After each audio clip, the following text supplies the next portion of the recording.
Okay, आज हामी वैदेशिक सहायता परिचालनको बारेमा कुरा गर्छौँ। नेपालमा वैदेशिक सहायता परिचालनको अवस्था कस्तो छ? यसको नीतिहरू के छ? हाम्रो उद्देश्य के हो वैदेशिक सहायता परिचालनको? पछिल्लो सन्दर्भहरू के छन्? यो सबैको बारेमा हामी डिटेलमा चर्चा गर्छौँ। वैदेशिक सहायता भनेको नेपाल जस्ता देशहरू, अति कम विकसित अथवा लिस्ट डेभलपिङ कन्ट्रीहरू छ, यी देशहरूका लागि अपरिहार्य छ। अहिलेको स्थितिमा हामी वैदेशिक सहायता बिना चाहिँ मुलुकको समग्र विकास जुन प्रक्रिया छ त्यसलाई गाइड गर्ने अवस्थामा छैनौँ। त्यसैले नेपाल जस्तो देशमा वैदेशिक सहायता हामीले लिँदै आइराखेका छौँ र अहिले पनि यसको आवश्यकता छ। यिनै विषयवस्तुहरूको परिप्रेक्ष्यमा रहेर तपाईँहरूको कोर्समा 1.9मा वैदेशिक सहायता परिचालन भन्ने च्याप्टर छ। त्यसैले हामी यसको विहङ्गम विषयवस्तुहरूको बारेमा चर्चा गर्छौँ। सबभन्दा पहिला त हामी वैदेशिक सहायता भनेको के हो त यसको बारेमा चर्चा गरौँ। वैदेशिक भनेको विदेश होइन, विदेशबाट दिइने सहायता। एक देशले अर्को देशलाई प्रदान गर्ने जुन ऋणहरू छ, अनुदानहरू छ अथवा सहायताहरू छ, सहायता भनेको ऋण पनि हो, अनुदान पनि हो।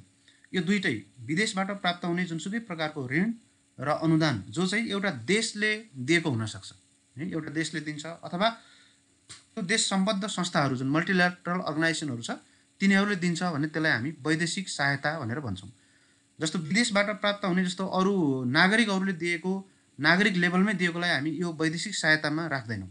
जस्तो अमेरिकन नागरिक कुनै नागरिकले नेपाली नागरिकलाई कुनै सहायता गर्यो, कुनै नेपाली एनजिओहरूलाई सहायता गर्यो भने त्यसलाई हामी यस्तो क्याटेगोरीमा राख्दैनौँ। त्यो वैदेशिक सहायता त हो, तर यो वैदेशिक सहायता भनेको एउटा सरकारी लेभलबाट अर्को सरकारी लेभलमा फन्डको ट्रान्सफर हुने जुन विधि छ त्यसलाई हामीले वैदेशिक सहायता भनेर भन्छौँ। अब यो किन ल्याइएको हो त वैदेशिक सहायता भन्दा विश्वव्यापी रूपमा जसरी विश्वको अर्थतन्त्र, आर्थिक संरचनाहरू बनेको छ त्यो चाहिँ विकसित देशहरू जो नर्थ अमेरिका अथवा युरोपियन कन्ट्रीहरू जसलाई हामी जियोग्राफिकल नर्थ भनेर भन्छौँ, भौगोलिक उत्तर, जो चाहिँ एकदम विकसित छ र यो विकसित हुनुको पछाडि चाहिँ नेपाल जस्ता देशहरू जहाँ चाहिँ उनीहरूले धेरै देशहरूमा कोलोनी स्थापना गरेर त्यहाँको समग्र अर्थतन्त्रलाई शोषण गरेर लगेर आफू विकसित भएको हो भन्ने एक थरी मान्यता छ। अब अर्को थरी मान्यता पनि विश्वव्यापी रूपमा विकासको समान र समानुपातिक वितरण छैन। कुनै देशमा रिसोर्सेसहरू बढी छ, कुनै देशमा रिसोर्सेसहरू कम छ। त्यो भएको कारणले कुनै देशमा परम्परागत ट्रेडिसनल इकोनोमी छ, त्यसैले विकास हुन सकेको छैन। विभिन्न कारणले विकासमा असमानता छ। त्यो विकासमा असमानता भइसकेपछि एउटा देश गरिब हुनु भनेको विश्वमा धेरै समस्याहरू सिर्जना गर्नु हो। त्यसैले गरिब भनेको कोही पनि गरिब भनेको ऊ आफूका लागि मात्रै समस्या होइन। कोही पनि एकजना व्यक्ति गरिब हुनु भनेको अरू उसको छिमेकीलाई पनि त्यसले चाहिँ नकारात्मक असर पारिराखेको हुन्छ होइन। त्यसैले गर्दा विश्वमा कोही पनि पछाडि नपरुन्, नो वन लेफ्ट बिहाइन्ड, होइन, कोही पनि पछि नपरुन् भन्ने सिद्धान्तका साथमा जो विकसित देशहरू छन् तिनीहरूले नेपाल जस्ता अथवा अति कम विकसित विकासोन्मुख देशहरूको विकास प्रक्रियामा सहायता गर्नुपर्छ होइन, कसैलाई पनि पछि राख्नुहुन्न। यो साझा विश्व हो, यो साझा धरतीमा रहने सबै मान्छेहरूको समान अधिकार छ। ह्युमानिजमको प्रिन्सिपल, मानवतावाद, मान्छेलाई केन्द्रबिन्दुमा राख्नुपर्छ र पछाडि परेको मान्छेलाई अगाडि ल्याउनुपर्छ भन्ने अवधारणा चाहिँ यसको फिलोसोफिकल अवधारणा हो। तर अब यसको पछाडि सुरुमा हामीले हेऱ्यौँ भने एकजना राइटरले व्हाइट मेन्स बर्डन भन्ने किताब लेखेको थियो होइन। उसले के भन्छ त भन्दा यो चाहिँ गोरा जातिहरू जो चाहिँ युरोपियन देशका जो गोरा जातिहरू छ तिनीहरूले अरू नगोरा भनौँ, अब अन्य जस्तो एसियन, अफ्रिकन, यिनीहरूका लागि चाहिँ यिनीहरू भनेको बार्बरिक युगमा छन्, ट्रेडिसनल एकदमै पछाडि परेका छन्। यिनीहरूलाई अगाडि ल्याउनु हाम्रो चाहिँ गोरा जातिहरूको के हो त यो बर्डन हो, हामी माथिको भार हो होइन। हामी सभ्य छौँ, सुसंस्कृत छौँ, विकसित छौँ, हाम्रो दिमाग उन्नत स्तरको छ र यिनीहरू भनेको यो एसियन, अफ्रिकन, यिनीहरू भनेको यिनीहरू पछि परेका छन्, यिनीहरूको बार्बरिक अवस्थामा छन् होइन। यिनीहरू हालतमा भएका मान्छेहरूलाई हामीले केही न केही यिनीहरूलाई रसद पानी अलिक पनि दिनुपर्छ। त्यसैले हाम्रो यो बर्डन हो, हामी माथिको व्हाइट मेन्स बर्डन होइन, सेता जातिहरूको यो चाहिँ एउटा दायित्व हो, एउटा दायित्वको रूपमा भोकै मर्न दिनुहुन्न है भन्ने अवधारणाका साथमा सुरुवात भएको पाइन्छ होइन। अब यो सामान्यतया कन्सेप्टको कुरा त्यस्तो हो। अब सामान्यतया तपाईँहरूलाई वैदेशिक सहायताको परिचय दिनुहोस् भन्यो भने विश्वव्यापी रूपमा जुन देश स्तरमा जुन सहायता आदान प्रदान हुन्छ त्यसलाई वैदेशिक सहायता भनेर भनिन्छ। यो नगदमा पनि हुनसक्छ र नगद बाहेकको अरू वस्तु तथा प्रविधिगत सहायताहरू पनि हुनसक्छ, टेक्नोलोजिकल ट्रान्सफरहरू पनि हुनसक्छ। विश्वका सबै देशहरूलाई अगाडि बढाउनका लागि विकसित देशहरूले दिने यस्तो सहायता चाहिँ युनाइटेड नेसन्सको एउटा फ्रेमवर्कभित्र रहेर पनि हस्तान्तरण गर्दै आइराखेको छ। मूलभूत रूपमा जुन उत्तरी विश्व छ, उत्तरी विश्व भनेको विकसित देशहरू छ, त्यसले चाहिँ दक्षिणी विश्व जो गरिब छ त्यसलाई चाहिँ दिइने जुन सहायता छ त्यसलाई वैदेशिक सहायता भन्छौँ। यो चाहिँ नागरिक स्तरमा फ्लो हुने जुन सहायता छ त्यसलाई यसमा समावेश गरिँदैन। सामान्यतया देश अथवा देशहरूद्वारा बनेको जुन सङ्गठनहरू छ ती सङ्गठनहरूले अर्को देशलाई विकास कार्यमा सहयोग गर्ने उद्देश्यका साथमा जुन रकम हस्तान्तरण गर्छन् त्यसैलाई हामी वैदेशिक सहायता भनेर भन्छौँ। सामान्यतया वैदेशिक सहायताको परिभाषा यही नै हो। अब विदेशबाट प्राप्त हुने सहायता कति प्रकारको हुन्छ त? ओभरअलमा मोटामोटी हेऱ्यौँ भने 3 किसिमको सहायता प्राप्त हुन्छ। 3 किसिमको सहायताहरू के हो त भन्दा जस्तो एउटा त विकास सहायता हो। विकास सहायता विकास कार्यका लागि प्रदान गरिने सहायता हैन। यसको मूलभूत उद्देश्य भनेको गरिब देशहरूको विकास प्रक्रियालाई सहायता प्रदान गर्नु हो, विकास प्रक्रियालाई गति प्रदान गर्नु हो, जसलाई हामी अफिसियल डेभलपमेन्ट एसिस्टेन्ट ODA भनेर भन्छौँ है। एउटा देशले अथवा एउटा संस्थाले अरू देशलाई ऋण अथवा अनुदान अथवा वस्तुगत अथवा प्रविधिगत जुनसुकै तरिकाले पनि अर्को देशको विकासको काममा सहायता गर्दछ भने त्यसलाई विकास सहायता भनेर भनिन्छ। त्यस्तै अर्को फर्म, अर्को स्वरूप भन्न सक्छौँ यसलाई हामी। अर्को स्वरूप भनेको मानवीय सहायता हो, ह्युमानिटेरियन एड भनेर भन्छौँ। जस्तो अहिले अफगानिस्तानमा तालिबानको राज्य कब्जाको कारणले त्यहाँ कयौँ मान्छेहरू सङ्कटमा छन् भने उनीहरूलाई उनीहरूको जुन मानवीय पीडा छ त्यो पीडालाई मलम लगाउने, त्यो पीडाबाट केही न केही उन्मुक्ति दिलाउने। अब जस्तो नेपालमा जुन 2072 सालमा भुइँचालो आयो त्यसपछि धेरै मान्छेहरूले यहाँ सहायताको आवश्यकता पर्यो हैन। हो त्यस्तो बेलामा सहायता गर्ने, कहीँ युद्ध भइराखेको छ त्यस्तो बेलामा त्यहाँका मान्छेहरूलाई सहयोग गर्ने, त्यो विशुद्ध रूपमा मान्छेलाई बचाउनका लागि प्रदान गरिने जुन सहायता छ त्यसलाई हामी ह्युमानिटेरियन एड मानवीय सहायता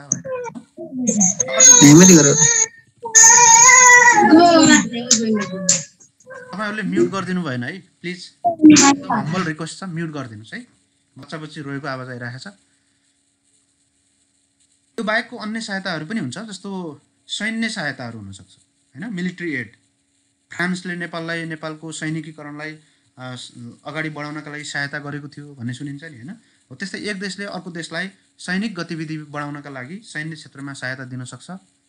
यसलाई हामी अन्य सहायताहरू भन्न सक्छौँ। यो बाहेकका अन्य खालका सहायताहरू पनि हुन सक्छन्। मूलभूत रूपमा वैदेशिक सहायताको स्वरूप हेऱ्यौँ भने हामीले वास्तवमा एउटा चाहिँ विकास कार्यका लागि दिइने सहायता हो, अर्को मानवीय जुन सहायता छ मानवीय सहायता त्यो हो, र अर्को चाहिँ यो बाहेकको अन्य मिलिट्री सहायताहरू यस्तो सहायताहरू पनि पर्दछन्। र हामीले यहाँनिर हेर्ने र तपाईँहरूको कोर्समा राखिएको भनेको विकास सहायता नै हो है। अरू मानवीय सहायता र सैनिकलाई दिइने सहायता यसमा हामी इन्क्लुड गर्दैनौँ, त्यसलाई हामी विकास सहायता पनि भन्दैनौँ। विकास कामका लागि दिएको होइन नि त। भूकम्पमा उद्धार गर्नका लागि दिएको सहायता विकासको लागि दिएको होइन, तत्कालीन आवश्यकता परिपूर्ति गर्नका लागि दिएको हो। र अन्य सहायता भनेको सैनिक सहायता भनेको त लड्नलाई दिएको हो नि हैन, त्यो विकास कामका लागि दिएको होइन। त्यसैले हाम्रो अन्तर्राष्ट्रिय सहायता भनेको विकास सहायता नै हो मूलभूत रूपमा। अब यो अन्तर्राष्ट्रिय विकास सहायता जुन छ, यो वैदेशिक सहायता अथवा अन्तर्राष्ट्रिय विकास सहायता, यसको प्रवृत्ति ट्रेन्ड कसरी आइराखेको छ त भनेर हामीले हेऱ्यौँ भने सबभन्दा पहिला यो दोस्रो विश्वयुद्धपछि है, दोस्रो विश्वयुद्धपछि 1945 मा जब दोस्रो विश्वयुद्ध सकियो त्यसपछि युरोप चाहिँ एकदमै तहस नहस भइराखेको थियो है। युरोपमा ठुलो युद्धहरू लडिएको थियो, त्यसैले युरोपको सारा जुन पूर्वाधार छ त्यो पूर्वाधार एकदमै ध्वस्त भएको थियो, मानवीय क्षति भएको थियो, अर्थतन्त्र तहस नहस थियो। त्यसबाट उन्मुक्ति दिलाउनका लागि संयुक्त राष्ट्रसङ्घले एउटा मार्शल प्लान भनेर प्लान ल्याएको थियो 1948 तिर। हो त्यो प्लानले युरोपको पुनरुद्धार गर्नुपर्ने भन्ने मान्यता आएको थियो। त्यसभन्दा अगाडि 1945 मा नै फेरि world bank, international bank for reconstruction and development IBRD भन्ने संस्था र IMF भन्ने जस्ता संस्थाहरू खुलिसकेका थिए। ती संस्थाहरूले खास गरिकन युरोपलाई पुनर्निर्माण गर्नका लागि वैदेशिक सहायता दिनुपर्ने भन्ने उद्देश्यका साथमा नै यी संस्थाहरू सुरुवात भएको पाइन्छ।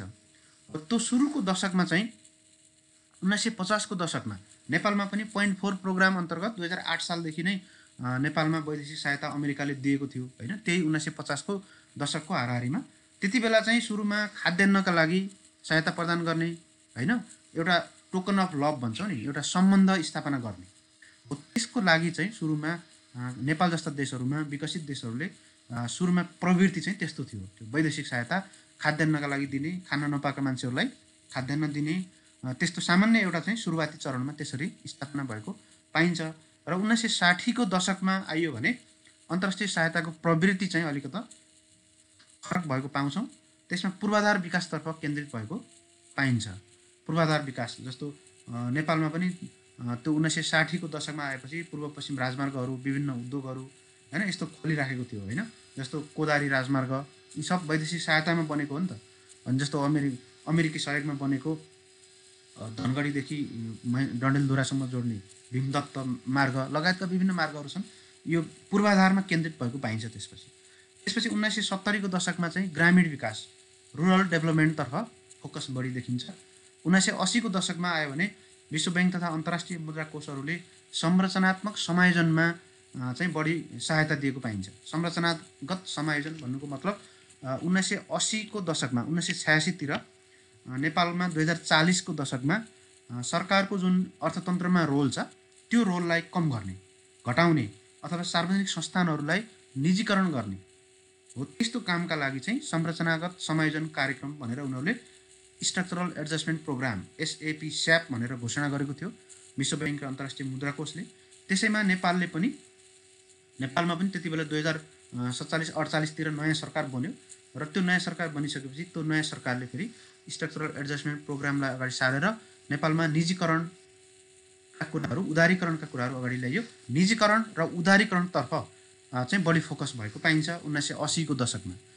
1990 को दशकमा त मानव विकासको अवधारणा ल्याइयो। 1990 को दशकमा संसारभरि एउटा नयाँ अवधारणा ल्यायो, मानव विकास हैन। ह्युमन डेभलपमेन्ट इन्डेक्स UNDP को एउटा प्रोग्राम, UNDP ले एउटा चाहिँ मानव विकास सूचकाङ्कको आधारमा विश्वमा को धनी, को गरिब, कसरी क्याटेगोराइज गर्ने भन्ने नयाँ एकदम अवधारणा ल्याइयो।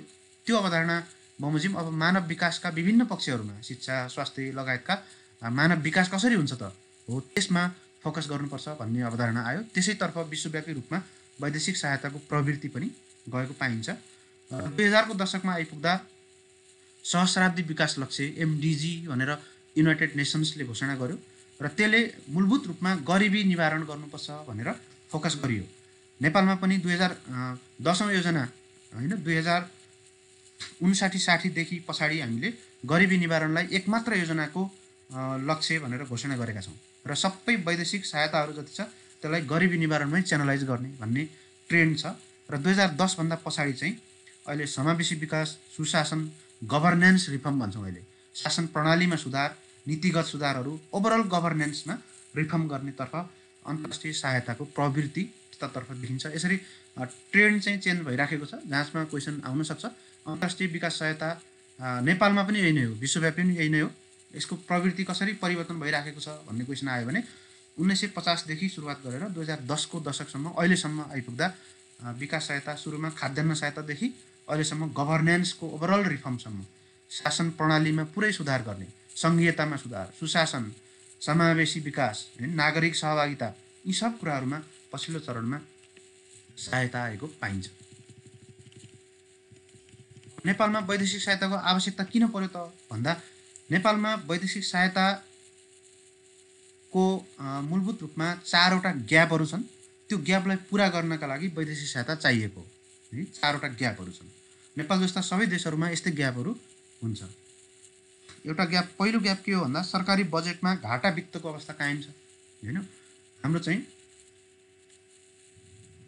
14 खर्ब भन्दा बढीको हाम्रो कुल बजेट छ र हाम्रो 10 खर्ब भन्दा बढीको राजस्व उठ्दैन भने 4-4.5 खर्ब हाम्रो जहिले पनि घाटा वित्त छ। अब यो घाटा वित्तलाई काहीँ न काहीँबाट त पूर्ति गर्नुपर्छ हैन। हो, यो बजेट डेफिसिट भनेर भन्छौँ, पहिलो डेफिसिट त्यो हो। त्यसलाई पूर्ति गर्नका लागि विदेशबाट स्रोत चाहिँ चाहियो। त्यस्तै दोस्रो स्रोत चाहिँ हाम्रो कुल गारस्थ उत्पादनमा, जस्तो नेपालको ओभरअल हामीले अर्थतन्त्रलाई हेऱ्यौँ भने कुल गारस्थ बचत जुन हाम्रो डोमेस्टिक सेभिङ छ त्यो सेभिङले लगानी जति गर्नुपर्थ्यो त्यतिलाई पुग्दैन। जस्तो हाम्रो डोमेस्टिक सेभिङ हेर्नुभयो भने तपाईँले डोमेस्टिक सेभिङ हेर्नुभयो भने 9% को हाराहारीमा हुन्छ GDP-मा। त्यस्तै चाहिँ हाम्रो नेसनल सेभिङ हेर्नुभयो भने 20-21%, 22-23% को हाराहारीमा हुन्छ। तर हाम्रो लगानीको आवश्यकता चाहिँ 37% को हाराहारीमा छ, 37 देखि 40%। भने त्यो लगानीको ग्याप पनि हुन्छ। देशभित्र जति लगानी चाहिएको छ त्यो पुरा लगानी देशभित्रैको बचतले पुग्दैन। तपाईँ हामी 3 करोड नेपालीको बचतले नेपाललाई चाहिने लगानी चाहिँ पुग्दैन, निजी क्षेत्रमा, सरकारीमा मात्रै होइन। त्यसैले त्यो लगानी नपुग्ने कारणले विदेशबाट लगानीहरू अथवा सहायताहरू, वैदेशिक मुद्राहरू यो चाहिन्छ। त्यसलाई हामी सेभिङ इन्भेस्टमेन्ट ग्याप भनेर भन्छौँ। त्यस्तै अर्को ग्याप भनेको हामीले पढिसक्यौँ, वैदेशिक व्यापार पनि घाटामा छ होइन। हाम्रो वैदेशिक व्यापारमा 1 लगभग 11 को रेसियोमा हाम्रो वैदेशिक घाटा छ। अब यो व्यापार घाटा भइसकेपछि नेपालको मुद्रा जुन प्राप्ति हुन्छ विदेशी मुद्रा, त्यसमा नकारात्मक असर पर्छ, भुक्तानी सन्तुलनमा नकारात्मक असर पर्छ। यसलाई पूर्ति गर्नका लागि हामीले वैदेशिक सहायता पनि लिनुपर्ने हुन्छ। जस्तो यस्तो भुक्तानी सन्तुलनको जुन ग्याप छ यसमा जस्तो पाकिस्तानमा चाहिँ अहिले भुक्तानी असन्तुलन भएको कारणले ऋण तिर्नलाई ऋण लिनुपर्ने अवस्था छ। श्रीलङ्कामा पनि त्यस्तै छ, एउटा देशको ऋण तिर्नलाई अर्को देशबाट ऋण लिएर तिर्नुपर्ने अवस्था छ। त्यसलाई हामी डेट ट्र्याप भनेर भन्छौँ, ऋणको पासो। हामी त्यस्तो अवस्थामा छैनौँ, तर हाम्रो व्यापार चाहिँ व्यापारको ट्रेन्डले चाहिँ त्यस्तै देखाउँछ।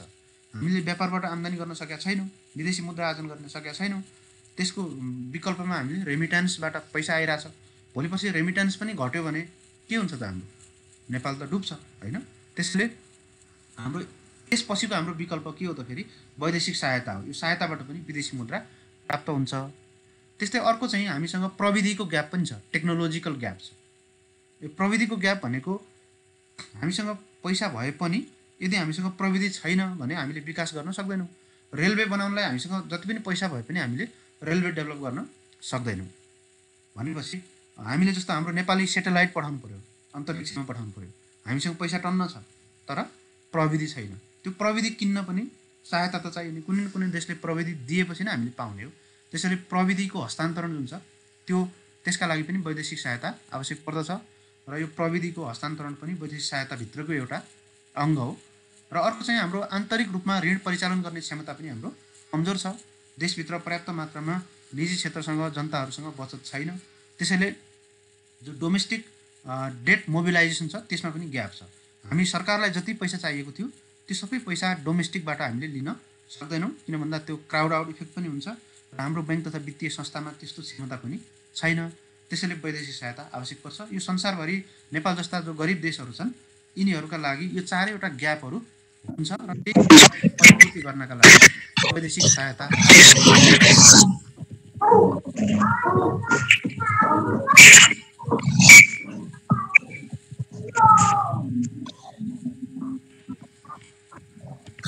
हाम्रो गरिदिनु होला है।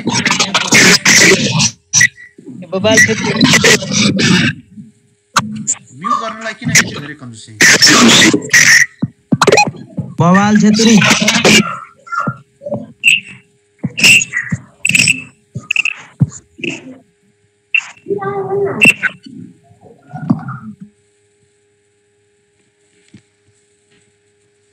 ओके, अहिले हाम्रो अवस्था के छ त भनेर हेऱ्यौँ भने मोटामोटी एभरेजमा हेरौँ है। अहिलेको बजेटको अवस्था के छ हामी त्यो यस्तोमा हेर्छौँ। एभरेजमा हामीले हेऱ्यौँ भने नेपालमा वैदेशिक सहायताको अवस्था कुल राष्ट्रिय बजेटको 20 देखि 30%सम्म, कुनै बेला 20%सम्म झर्छ, कुनै बेला 30%सम्म पनि पुगेको छ कुल राष्ट्रिय बजेटको। त्यतिसम्म वैदेशिक सहायताको हिस्सा छ ओभरअलमा अन एन एभरेजमा। विकास खर्चको करिब 70% भन्दा बढी वैदेशिक सहायताबाट नै प्राप्त हुन्छ। हेर्नु, पुँजीगत खर्च टोटल बजेटमा 20 देखि 30%, तर जुन हाम्रो पुँजीगत खर्च छ विकास निर्माणको लागि हुने खर्च त्यसमा 70% भन्दा बढी होइन, कुनै बेला कम हुन्छ कुनै बेला बढी हुन्छ। यो अन एन एभरेजमा तपाईँले लिने हो। त्यस्तै कुल राष्ट्रिय आयको लगभग 60%सम्म वैदेशिक सहायता छ। वैदेशिक सहायता वार्षिक रूपमा करिब 1 अर्ब अमेरिकी डलरको हाराहारीमा प्राप्त भइरहेको छ र प्रत्येक वर्ष रकमको आधारमा वैदेशिक सहायता बढिराखेको छ र बजेटरी योगदान चाहिँ बजेटमा यसको योगदान घटिराखेको छ तर रकमको रूपमा यसको योगदान बढिराखेको छ। किन भन्दा हाम्रो बजेट बढिराखेको छ नि त, बजेट बढिराखेको भएर यसको कुल हिस्सा 20 देखि 30%मा जुन छ यो चाहिँ घट्दो छ तर चाहिँ अङ्कमा चाहिँ बढिराखेको छ। अब नेपाललाई वैदेशिक सहायता किन चाहियो त? अहिलेका माथिका ग्यापहरू पूर्ति गर्न त हो नै। हामीलाई वैदेशिक सहायता किन चाहियो भनेर भन्यो भने अहिलेको स्थितिमा यो विभिन्न उपायहरू, विभिन्न खालका कामहरू गर्नलाई वैदेशिक सहायता चाहिन्छ। उच्च दरको आर्थिक विकास प्राप्त गर्नका लागि पुँजी परिचालन गर्न वैदेशिक सहायता चाहिन्छ। त्यस्तै हामी अति कम विकसित देशबाट विकासोन्मुख देशमा स्तरोन्नति हुनुपर्नेछ, ग्रेजुएसन, त्यसका लागि हामीलाई वैदेशिक सहायता चाहिएको छ। त्यस्तै हाम्रो 2030 सम्ममा दिगो विकासका लक्ष्यहरू प्राप्त गर्नुपर्नेछ, एसडिजी। त्यस्तै 2030 सम्म मध्यम स्तरीय आय भएको मुलुकका रूपमा रूपान्तरण हुनुपर्नेछ। र त्यस्तै नेपालको सरकारको दीर्घकालीन सोच छ, त्यो सोचको लागि यो 2100 सम्मको दीर्घकालीन सोच छ। होइन, विक्रम सम्वतमा हामीले 2100 सम्मको लागि हामीले दीर्घकालीन सोच बनाएका छौँ, 25 वर्ष दीर्घकालीन सोच। त्यो पुरा गर्नका लागि पनि वैदेशिक सहायता चाहिएको छ, स्वदेशी बजेटले पुग्दैन। संघीयतामा हामी रूपान्तरण भएका छौँ, शासकीय स्वरूपलाई हामीले परिवर्तन गरेका छौँ। त्यो शासकीय स्वरूपलाई परिवर्तन गरिसकेपछि संघीयतामा क्षमता विकास गर्नुपर्नेछ। त्यस्तै विभिन्न नयाँ संरचनाहरू बनाउनु पर्नेछ, यसको लागि पनि सहायता चाहिन्छ। र समृद्ध नेपाल, सुफी नेपालीको हाम्रो जुन सपना छ, त्यो सपनालाई साकार पार्नका लागि पनि हामीलाई वैदेशिक सहायता चाहिन्छ। अब अर्को क्वेसन के बन्न सक्छ यसमा भन्दा, वैदेशिक सहायतामाथिको निर्भरता किन घटाउनुपर्छ त? वैदेशिक सहायतामाथिको निर्भरता हाम्रो बढ्दै गइराखेको छ। 20 देखि 30% सम्म बजेटको हिस्सा वैदेशिक सहायताले गर्छ। 70% भन्दा माथि पुँजीगत खर्चहरू जम्मै वैदेशिक सहायताले गरेको छ। यस्तो हुँदाहुँदै वैदेशिक सहायता राम्रै हो भन्ने छैन। यसमाथिको निर्भरता बढ्दै गयो भने यो चाहिँ खतरनाक हुन्छ। त्यसैले यसलाई हामीले यसमाथिको जुन डिपेन्डेन्सी हो त्यसलाई चाहिँ घटाउनुपर्छ। किन त भन्दा, जस्तो वैदेशिक सहायताले मात्र विकास भएको भनेर कुनै देश चाहिँ छैन। तपाईँ कुनै पनि एउटा देशको उदाहरण दिन सक्नुहुन्न जहाँ चाहिँ पूर्ण रूपमा यो वैदेशिक सहायताले नै विकास भएको होस्। जस्तो कोरियालाई केही हदसम्म हामी उदाहरणको रूपमा लिन सक्छौँ, तर दक्षिण कोरिया जुन छ त्यसले पनि पुरा रूपमा वैदेशिक सहायता भन्दा पनि वैदेशिक लगानीलाई बढी फोकस गरेको देशहरू छन्। ताइवान, हङकङहरू, सिङ्गापुर, चीन जस्ता देशहरू वैदेशिक सहायता भन्दा पनि वैदेशिक लगानीलाई बढी फोकस गरेका छन्। वैदेशिक सहायताकै कारणले कुनै देश त्यस्तो विकास भएको हामी पाउन सक्दैनौँ। जस्तो सहायताको बदलामा बरु व्यापार, रेमिटान्स, लगानीतर्फ अग्रसर हुनुपर्छ। सहायताले चाहिँ डिपेन्डेन्सी सिन्ड्रोम बढाउँछ, परनिर्भरताको सिन्ड्रोम बढाउँछ, हामीलाई अल्छी बनाउँछ। एड डज नट वर्क भन्छौँ, यसले कहिले पनि काम गर्नै सक्दैन। त्यो एउटा तत्कालीन रूपमा त्यो एउटा राहत मात्रै हो। होइन, जस्तो सिटामोल खाएर चाहिँ तपाईँको रोग निको हुने होइन, त्यसले चाहिँ के गर्छ त, तत्कालीन तपाईँलाई भएको जुन सामान्य ज्वरो छ त्यसलाई चाहिँ कम गराउने मात्रै हो। रोगको कारण अर्कै हुन्छ। होइन, रोगको कारण एन्टिबायोटिक खानु पर्ला अथवा तपाईँको इम्युनिटी पावर बढाउनु पर्ला, त्यो अलग कुरा हो। यो वैदेशिक सहायता भनेको त त्यो सिटामोल मात्रै हो। ज्वरो आयो, सिटामोल खायो, एकछिनलाई निको हुन्छ, त्यसपछि फेरि आउँछ। होइन, त्यसैले यो वैदेशिक सहायताले मात्रै पूर्ण रूपमा कुनै पनि मुलुक विकास भएको छैन। बरु वैदेशिक सहायताको कारणले देशहरूमा ठुला ठुला विग्रहहरू भएका छन्, विद्रोहहरू भएका छन्। नेपालमा अहिले पछिल्लो समयमा जुन मिलेनियम च्यालेन्ज कर्पोरेसन छ, एमसिसी, त्यो एमसिसीले नेपालमा कति धेरै विग्रहहरू ल्याएको छ, कति धेरै विद्रोहहरू छ। होइन, राष्ट्रिय राजनीति कति धुमिल हुन गएको छ, राष्ट्रिय राजनीतिमा कति धेरै पोलराइजेसन भएको छ।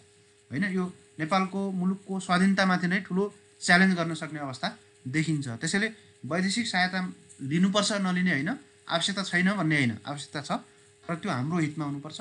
त्यो केही समयका लागि मात्रै हुनुपर्छ। अनन्तकालसम्म सहायतामा माथि नै निर्भर भएर हामीले अर्थतन्त्र चलाउन सक्दैनौँ। आत्मनिर्भर अर्थतन्त्रको विकास गर्नुपर्छ यो सहायताको हकमा।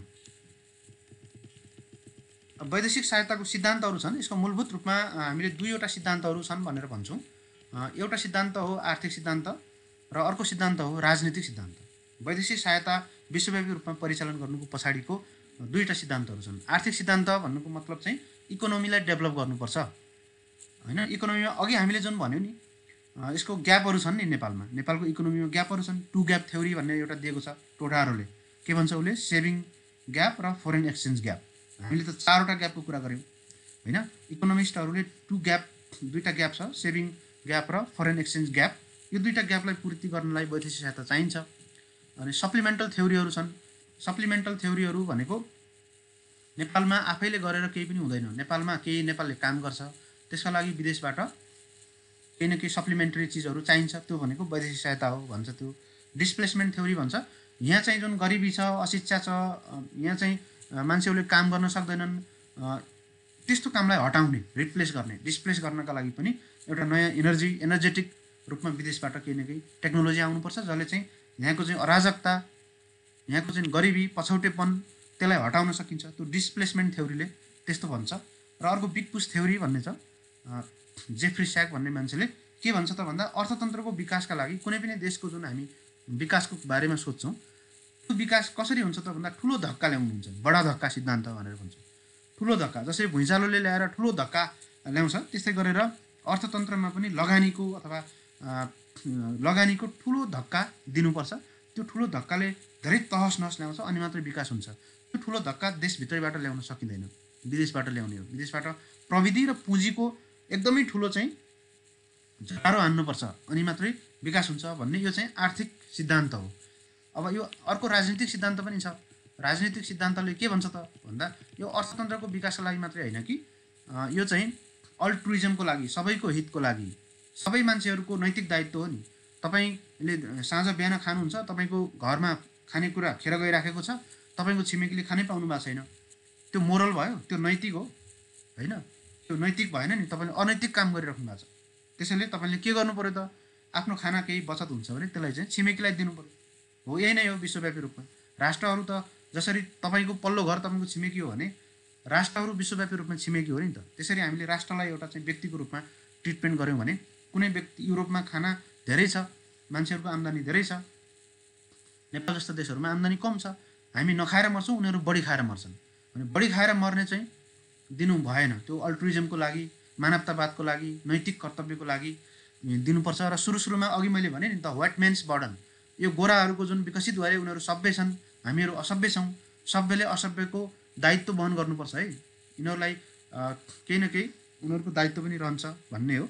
डिस्ट्रिब्युटिभ जस्टिस, न्यायको लागि, विश्वव्यापी न्यायले भन्छ, ग्लोबल जस्टिस, वैश्विक न्यायको लागि। देशभित्र हामी समावेशीकरण, समानता होइन, सहभागिताको कुरा गर्छौँ भने त्यही कुरा विश्वव्यापी शासन प्रणालीमा किन लागू नहुने होइन? विश्वव्यापी रूपमा पनि लागू हुनु पऱ्यो नि, त्यो वैश्विक न्यायको लागि होइन। पोलिटिकल इन्स्ट्रुमेन्ट त्यति मात्रै होइन कि पोलिटिकल इन्स्ट्रुमेन्टको लागि, फरेन पोलिसी, वित्त नीतिलाई सञ्चालन गर्नका लागि। जस्तो नेपाल जस्ता देशहरूले आफ्नो राजनीतिक शक्ति प्रयोग गरेर अर्थतन्त्रलाई विकास गर्नका लागि हामी बढी प्रयासरत हुन्छौँ। अमेरिका जस्ता जो देशहरूसँग पैसा हुन्छ उनीहरूले आफ्नो पैसाको शक्ति प्रयोग गरेर राजनीतिक एजेन्डालाई स्थापित गराउन चाहन्छन्। जस्तो एमसिसीकै कुरा, बिआरआईको कुरा अथवा इन्डो पेसिफिक स्ट्राटेजीका कुराहरू जति तपाईँ अहिले मार्केटमा हल्लाहरू सुन्नुहुन्छ त्यो सब भनेको यो राजनीतिक सिद्धान्त हो है। त्यसले त्यो विकसित देशहरूले आफ्नो इन्ट्रेस्ट पुरा गर्नका लागि सहायता दिन्छ होइन। आफ्नो चाहिँ आफ्नो सफ्ट पावरहरूलाई युज गर्छ, उसले आफ्नो इन्ट्रेस्टहरूलाई पुरा गर्नका लागि लिन्छ। एउटा आर्थिक विकासको लागि चाहिन्छ, अर्को चाहिँ राजनीतिक रूपमा विश्वव्यापी रूपमा आफ्नो प्रभाव बढाउनका लागि चाहिन्छ। वैदेशिक सहायताको सकारात्मक प्रभावहरू के छन् त भन्दा यसले आर्थिक वृद्धि गराउन सक्छ, वृहत आर्थिक स्थायित्व पनि कायम गर्न सक्छ, पूर्वाधार विकास गराउने, गरिबी निवारणमा सहयोग पुर्याउने, मानव विकास, सामाजिक विकास, यस्ता कुराहरूलाई वैदेशिक सहायताले सकारात्मक प्रभाव पार्न सक्छ। तर अब यसको सकारात्मक प्रभाव मात्रै होइन, यसको नकारात्मक प्रभावहरू पनि छन्। वैदेशिक सहायतामा डिपेन्डेन्सी बढ्दै गयो भने हाम्रो माग्ने प्रवृत्ति हुन्छ। माग्ने मान्छे कहिले पनि धनी हुँदैन, आफै काम गर्ने, मागेर केही कुरा मागेर लिएर माग्ने मान्छे भन्दा लगानी गर्ने मान्छे चाहिँ धनी हुन्छ होइन।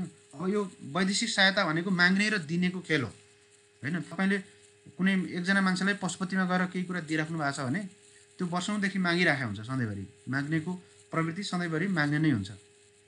तर गर्नुपर्ने के हो त, माग्ने होइन कि बरु चाहिँ उसलाई सिप सिकाउने, प्रविधि दिने, त्यस्तो गर्नुपर्ने हो होइन। तर अब यो वैदेशिक सहायताको एउटा नकारात्मक पक्ष भनेको यसले सधैँभरि माग्ने प्रवृत्तिलाई बढावा दिन्छ। माग्ने र दिने, डोनर र रिसिभर होइन, एउटा डोमिनेन्ट क्लास, डोमिनेटेड क्लास विश्वव्यापी रूपमा विभाजन गरिदिन्छ। हामी दिनेवाला हौँ, हामी चाहिँ माग्नेवाला हौँ, हामी we are winner, you are loser, त्यस्तो मेन्टालिटी विश्वव्यापी रूपमा ग्लोबल नर्थ, ग्लोबल साउथ, विकसित, अविकसित, एकदमै कम विकसित, यो सब भनेको के हो त, यो वैदेशिक सहायतामा एउटा दिने अर्को लिने। नेपालले विश्वव्यापी मञ्चमा गएर आफ्नो कुरा राख्नै सक्दैन।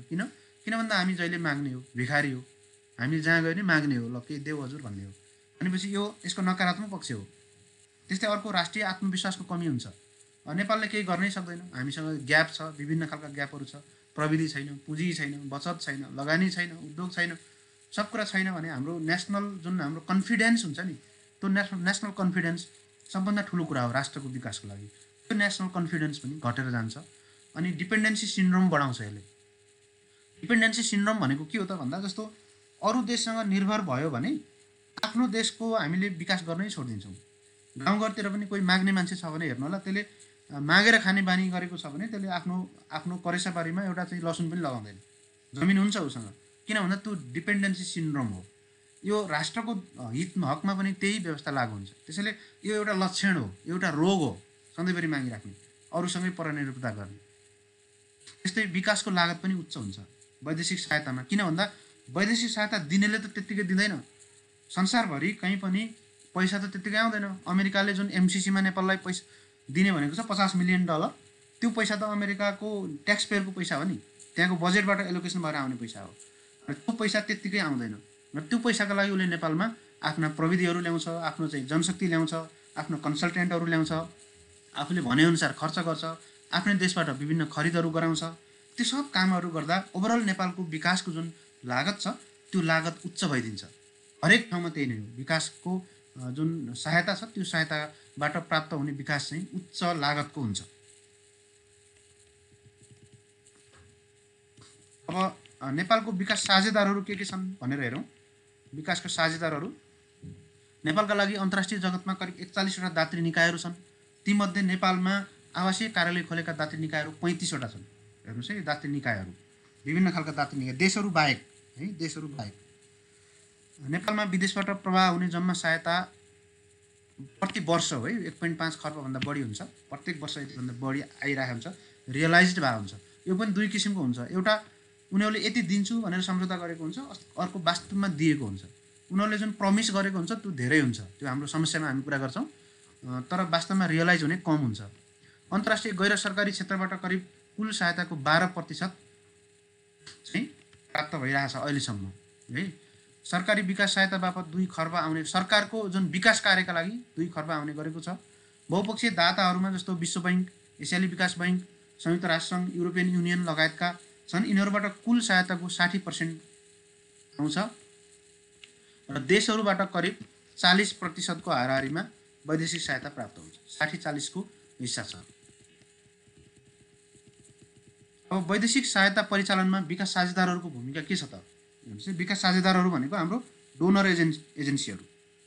यिनीहरूको भूमिका के हो त भन्दा अन्तर्राष्ट्रिय विकास नीतिहरूको उद्घोष गर्ने र ती नीतिहरूको कार्यान्वयन गर्ने, वातावरण मिलाउने है। अब यो अन्तर्राष्ट्रिय जगतमा जति पनि वैदेशिक सहायता दिइन्छ यो चाहिँ दिने मान्छे नै हाबी हुन्छन्, दिने देशहरू नै हाबी हुन्छन् है। उनीहरूले के गरिदिनु पर्यो त भन्दा अन्तर्राष्ट्रिय विकास सहायता नीतिहरू बनाइदिने, एउटा ग्लोबल फ्रेमवर्क बनाउनु पर्यो सहायताको लागि, र सहायता कार्यान्वयन गर्ने वातावरण पनि मिलाइदिनु पर्यो। त्यो उनीहरूको दायित्व हो। त्यस्तै उनीहरूले जुन विकासका लागि जुन वित्त उपलब्ध गराउने जुन बाचा गरेका छन् त्यो बाचालाई पुरा गर्नु पर्यो। जस्तो बाचा के छ त? यिनीहरूको बाचा भन्दा संयुक्त राष्ट्रसङ्घको महासभाले एउटा चाहिँ प्रस्ताव पारित गरेको छ जहाँ चाहिँ विकसित देशहरूले आफ्नो कुल राष्ट्रिय उत्पादन टोटल GDP को 0.7% विकासोन्मुख देशहरूलाई उपलब्ध गराउनु पर्ने भन्ने छ। यो मध्ये 0.15 देखि 0.20% नेपाल जस्ता जुन अति कम विकसित देशहरू छन् यिनीहरूलाई उपलब्ध गराउनु पर्ने भन्ने छ है। त्यसैले अब टोटल 0.7% उपलब्ध गराउनु पर्ने हो हैन। यो त सबै विकसित देशहरूले आफ्नो GDP को 0.7% सहायता बापत दिनुपर्छ। तर कोलाई भन्दा नेपाल जस्ता अति कम विकसित देशहरू र विकासोन्मुख देशहरू यो सबैलाई उपलब्ध गराउने हो। अब यसरी 0.7% उनीहरूले आफ्नो GDP को हिस्सा चाहिँ त्यति बजेटबाट छुट्याएर राख्नुपर्छ। यो उनीहरूको बाचा हो। संयुक्त राष्ट्रसङ्घमा गएर उनीहरूले ओके हामी यति दिन तयार छौँ भनेको कुरा हो। त्यति मध्ये पनि 0.15 देखि 20% यतिको बिचमा चाहिँ नेपाल जस्ता देशहरू अति कम विकसित देशहरूलाई दिने भन्ने छ। अब नेपाल चाहिँ यदि अति कम विकसित देशबाट विकासोन्मुख देशमा रूपान्तरण भयो भने नेपाललाई हुने घाटा चाहिँ के हो त? यो भन्दा यो हो 0.15 देखि 20% जुन वैदेशिक सहायता विकसित देशहरूले दिने भनेर जुन वचनबद्धता गरेका थिए त्यो रकममा अब नेपाल बाहिरिन्छ। नेपाल अति विकसित राष्ट्र नरहेपछि त्यो बाचा उनीहरूले पुरा गर्नु पर्यो, उनीहरूको दायित्व त्यो हो। त्यस्तै उनीहरूले प्रभावकारी कार्यान्वयनका लागि प्रतिबद्धता जाहेर गर्ने, त्यस्तै व्यापार, प्रविधि हस्तान्तरण, ऋण मुक्ति जस्ता विषयहरूमा अन्तर्राष्ट्रिय वातावरणहरू निर्माण गर्ने, त्यस्तै सहायता प्रभावकारिताका लागि पेरिस सिद्धान्तहरू पालना गर्नु पर्यो। पेरिस सिद्धान्त के हो म अहिले पछाडि आउँछु। तपाईँले यो पेरिस सिद्धान्त चाहिँ हामीले पनि पारित गर्नुपर्ने र विकासोन्मुख जुन विकसित देशहरू छन् डोनर र रिसिभर दुइटैका लागि अन्तर्राष्ट्रिय जगतमा सबैको दायित्व के हुने भन्ने बारेमा अन्तर्राष्ट्रिय विकास सहायताको केही सिद्धान्तहरू प्रतिपादन गरिएको छ। ती सिद्धान्तहरूप्रति प्रतिबद्ध रहनुपर्छ। विकासका लागि विश्वव्यापी साझेदारी कायम गर्नुपर्छ। यो त्रिकोणात्मक सहकार्य भन्ने छ एउटा, उत्तर दक्षिण दक्षिण दक्षिण यिनीहरूको बिचमा जुन सहकार्य छ यसलाई जोड दिनुपर्छ भन्ने यो चाहिँ दाता देशहरूको तर्फबाट दाता राष्ट्रहरूको अथवा दाता निकायहरूको दातृ निकायहरूको भूमिका हो। नेपालमा एभरेज है, यो एभरेज तथ्याङ्क हो। एभरेज तथ्याङ्कमा कसरी सहायता आइराखेको छ भनेर हेऱ्यौँ भने अनुदान 40% छ, ऋण चाहिँ 40% छ, प्रविधिक सहायता भन्ने हुन्छ अर्को है। प्रविधिक सहायता भन्नुको मतलब चाहिँ टेक्नोलोजी दिने हैन, यो 19% छ है। अनुदान 41%, ऋण 40%, प्रविधिक सहायता। यो प्रविधिक सहायता ऋण पनि हुनसक्छ, अनुदान पनि हुनसक्छ हैन, ऋण पनि हुनसक्छ, अनुदान पनि हुनसक्छ। तर हामीले प्रविधिक सहायतालाई ऋणको रूपमा नलिने भन्ने हाम्रो नीति छ। तर अब अहिलेसम्म त्यस्तो कार्यान्वयन भएको छैन। यो अनुदान पनि हुनसक्छ, ऋण पनि हुनसक्छ। परियोजना सम्बद्ध 48% छ, मानवीय सहायता 24% छ, कार्यक्रम सहायता 12% छ, बजेटरी सहायता 11% छ, क्षेत्रगत 2% छ। यसरी यो विभिन्न तरिकाले हाम्रो सहायता चाहिँ आइराखेको छ। अब हाम्रो अहिलेको बजेटमा कस्तो सर सहायता 100% हुनुपर्ने त धेरै कसरी हो बुझिदिनु हजुर 100% हुनुपर्ने थियो सहायता। यो 100% यो किन हुँदैन भन्दा यो अलग अलग क्याटेगोरी हो। एउटै क्याटेगोरी भएको भए 100% हुन्थ्यो हैन। यो क्याटेगोरी नै फरक हो कि। जस्तो यो अनुदान ऋण र यो तीनटा जोड्नुभयो भने 100 हुन्छ। यो एक किसिमको क्याटेगोरी हो है। अनुदान ऋण र प्राविधिक सहायता यो जोड्नुभयो भने 100% हुन्छ। यो प्रकार नै फरक पर्यो नि त, फरक प्रकार पर्यो। यो अनुदान भित्र पनि परियोजना सहायता हुन्छ, मानवीय सहायता हुन्छ, कार्यक्रम सहायता हुन्छ। एउटै सहायतालाई यसरी बाँडेको होइन कि यो विभिन्न खालको सहायताहरू कसरी आइराखेको छ भन्ने हेर्ने मात्रै हो। यसरी हेर्नुभयो भने तपाईँले अनुदान र ऋण चाहिँ दुईटा क्याटेगोरी, मूलभूत क्याटेगोरी त्यो हुन्छ। अब यो 19% जोड्नुभयो भने 100% हुन्छ। यो चाहिँ कुनै परियोजनामा टाइअप हुन्छ, कुनै चाहिँ परियोजनामा टाइअप हुँदैन, बजेटरी सहायता हुन्छ, कार्यक्रममा दिन्छ कुनै। यो यसको क्याटेगोरीहरू धेरै छ कि। त्यो धेरै भएको कारणले 100% चाहिँ यो हुँदैन। सबैलाई राख्यो भने हुन्छ, त्यसलाई अलग अलग ढङ्गले छुट्याएर राख्नुपर्ने हुन्छ। हो हो, त्यही भित्र पर्छ नि। यी तलका जति सहायताहरू छन् नि यिनीहरू यो माथिको क्षेत्रभित्र पर्ने हुन्। सर यो डाटा चाहिँ डेट मेन्सन गर्नुपर्छ कि पर्दैन कि सधैँ एउटै हुन्छ कि? यो एभरेजमा हो। मोटामोटी यस्तो सहायता हामी कहाँ औसतमा त्यस्तो आइराखेको देखिन्छ। औसतमा हामीले औसतमा हेर्ने हो, औसतमा हेर्दा त्यति देखिन्छ। तर अब यो आर्थिक वर्षको भन्नुभयो भने यहाँ तल छ, यो अनुसार हेर्नुपर्छ। 78-79 को बजेटमा हाम्रो वैदेशिक सहायता कस्तो छ भन्यो भने हाम्रो कुल बजेट 14 खर्ब 43 अर्ब 39 करोड 16 लाख हो। यसमा चाहिँ वित्तीय दायित्व छैन। वित्तीय दायित्व जोड्ने हो भने जस्तो सामा ऋण भुक्तानीहरू जोड्ने हो भने यो चाहिँ 16 खर्ब 32 अर्ब 42 करोड 92 लाख 82 करोड 92 लाख हुन्छ। यसमा कुल राजस्व 10 खर्ब 50 अर्ब छ। यो त तपाईँले कण्ठ पारिहाल्नुहुन्छ बजेटको त। संशोधित बजेट अनुसारको संशोधित अनुसारको दुईटा छ। एउटा चाहिँ कुल बजेटमा हाम्रो नेपाल सरकारले गर्ने जुन खर्च छ, चालु खर्च र पुँजीगत खर्च, यो चाहिँ 14 खर्ब 43 अर्ब हो। तर त्यसमा वित्तीय दायित्व जोड्नुभयो अथवा विदेशीलाई दिने जुन सामा भुक्तानीहरू छ त्यो पनि जोड्नुभयो भने 16 खर्ब 32 अर्ब हाम्रो बजेट हो अहिलेको है। यो मध्ये कुल राजस्व हाम्रो 10 खर्ब 40 अर्ब 82 करोड 6 लाख हो। यो डाटाहरू तपाईँले कण्ठ पार्नु होला, जहाँसुकै काम लाग्छ तपाईँलाई। त्यस्तै बजेट घाटा भनेको 3 खर्ब 92 अर्ब 57 करोड 10 लाख हो। यो बजेट घाटामा हामीले के गरिदिउँ त भन्दा 14 खर्बबाट 10 खर्ब घटाएको यो आएको हो। तर अब हाम्रो बजेट घाटा जुन हाम्रो सिस्टम छ यसमा यो 59 खर्ब छ नि, यो जुन वैदेशिक अनुदान हो यो पनि वैदेशिक सहायता हो।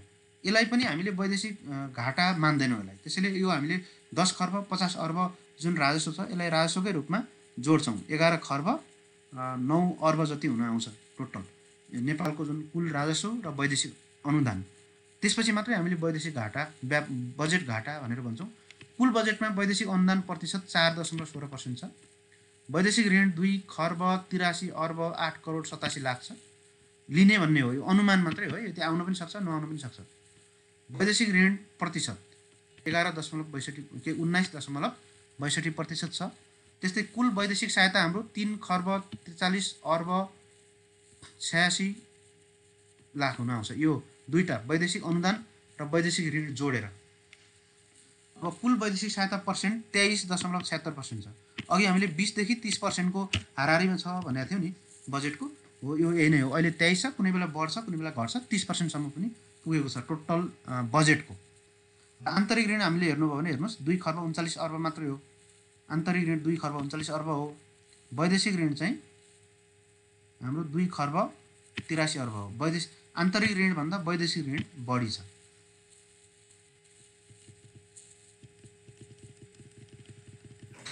सर हजुर जेठ 15 को बजेट यही नै हो, जेठ पछिको हो, यो पछि सुधार गरिएको त्यसको।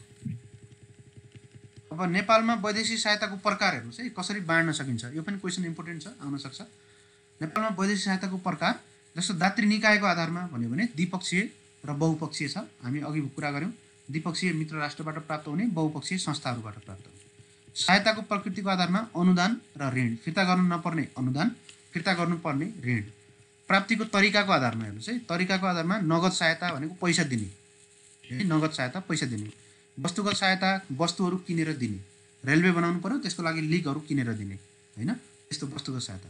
प्राविधिक सहायता भनेको टेक्नोलोजी दिने, कुनै कर्मचारीलाई गएर तालिम दिने। जस्तो चीनले नेपालमा चाहिँ उत्तर दक्षिण रेलवे बनाउनु पर्यो भनेर 100औं इन्जिनियरहरूलाई लगेर तालिम दिइराखेको छ रेलवे सम्बन्धी, होइन, भनेको त्यो के हो त, प्राविधिक सहायता हो। त्यो नेपालको एकाउन्टमा आउँछ। जस्तो नेपालको कोही मान्छे चीनमा गएर तालिम गरेर आउँछ भने उसले चाहिँ आफ्नो नेपालको एकाउन्टमा राख्छ त्यसलाई, है। जस्तो नेपालबाट कर्मचारीहरू जति विदेश भ्रमणमा जान्छन् नि, त्यो सबै यो के हो त, यो प्राविधिक सहायता अन्तर्गत आउँछ। त्यस्तै शोध भर्ना भनेको रिइम्बर्स गर्ने भन्नुको मतलब कुनै एउटा परियोजना बनायो, त्यो परियोजनामा सबभन्दा पहिला नेपाल सरकारले आफै खर्च गर्छ, त्यो काम गर्छ, र त्यो काम भइसकेपछि बिल भरपाईहरू त्यो निकायलाई पेश गर्छ, र त्यो निकायले काम भएको आधारमा र त्यहाँ बिल पेश गरिएको आधारमा पछि भुक्तानी दिनेलाई शोध भर्ना भनेर भन्छ।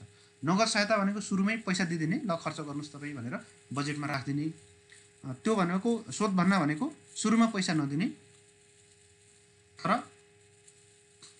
पैसा नेपाल सरकारले दिने हो, सुरुमा नेपाल सरकारको तर्फबाट खर्च हुने हो, र पछि चाहिँ बिल भरपाईहरूको आधारमा भुक्तानी दिनेलाई शोध भर्ना भनेर भनिन्छ। त्यस्तै अर्को सोझै भुक्तानी भन्ने छ। सोझै भुक्तानी डाइरेक्ट पेमेन्ट पनि हुन्छ। यो भनेको के हो त भन्दा जस्तो कुनै परियोजना बनाइयो, त्यो परियोजना नेपाल सरकारको जुन हाम्रो बजेट अन्तर्गतकै आएर बन्छ, तर त्यो परियोजनालाई भुक्तानी चाहिँ त्यो परियोजनालाई सिधै भुक्तानी गर्छ विदेशी दात्री निकायले।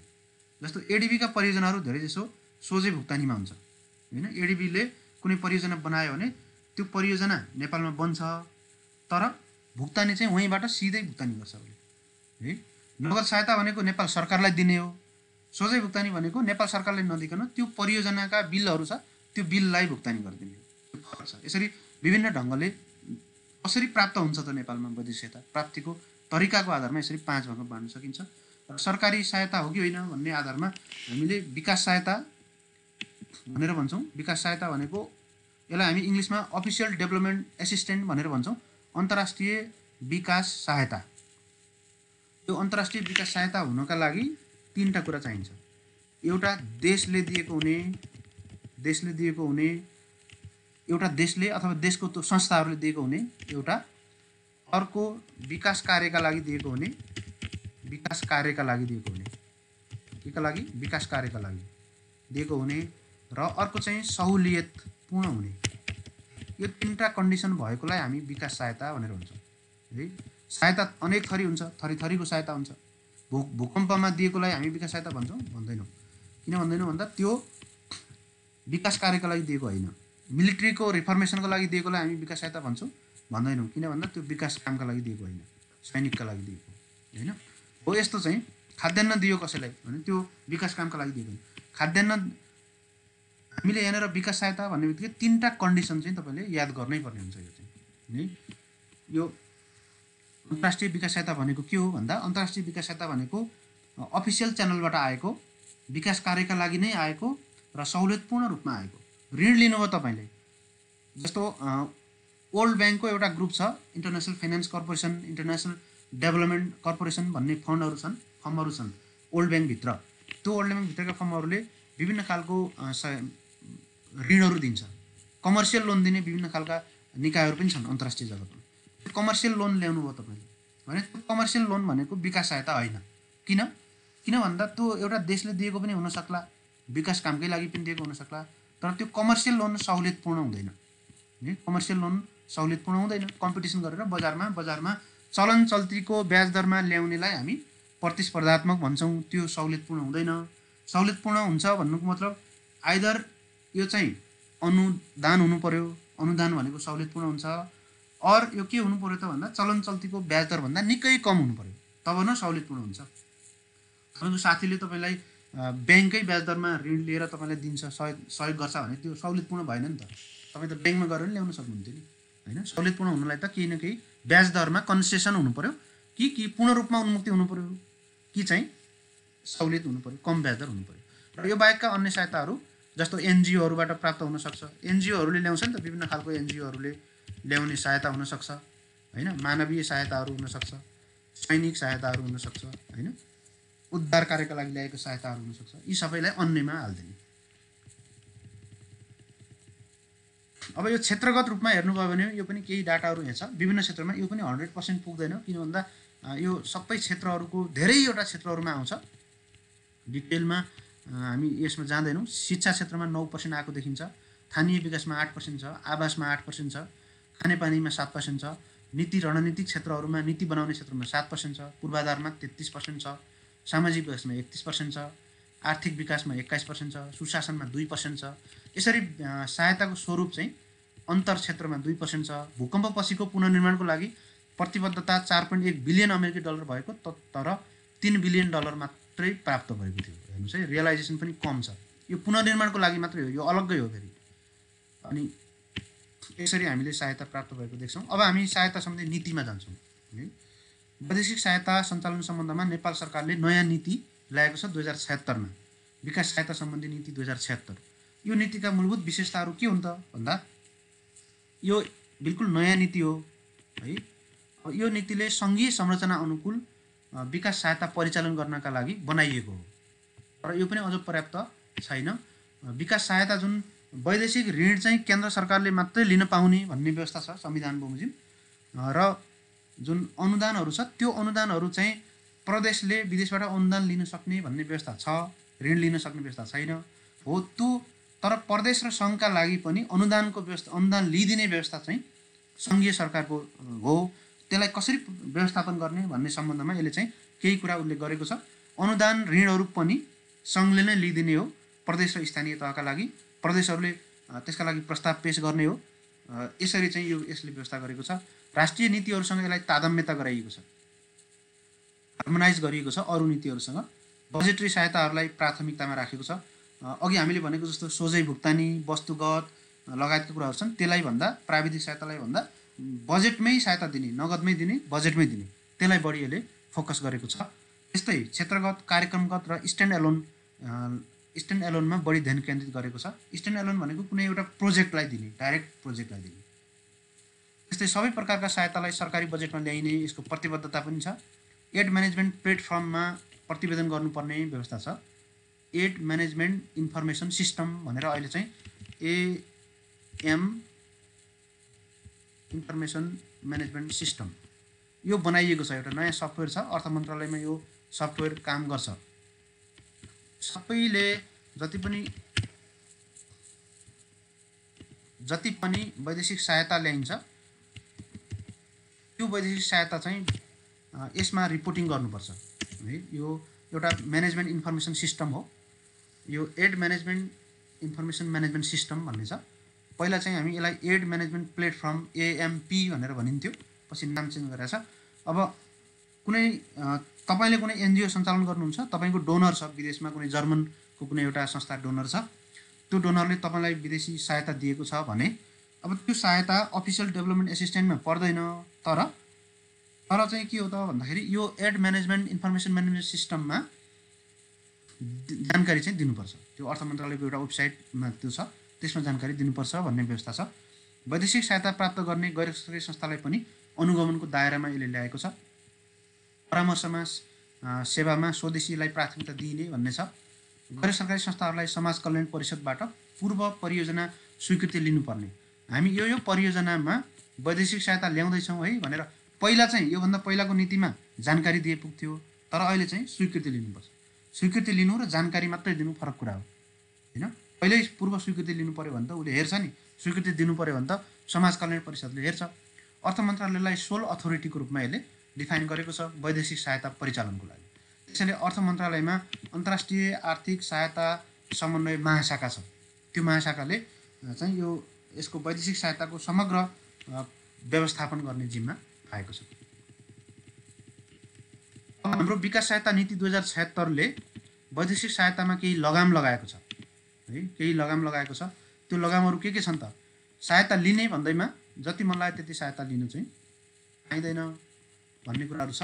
त्यसमा जस्तो अनुदानको लागि 50 लाख अमेरिकी डलर भन्दा कम चाहिँ नलिने भन्ने छ होइन। अनुदान लिनुपर्ने 50 लाख भन्दा माथि मात्रै भएपछि लिने।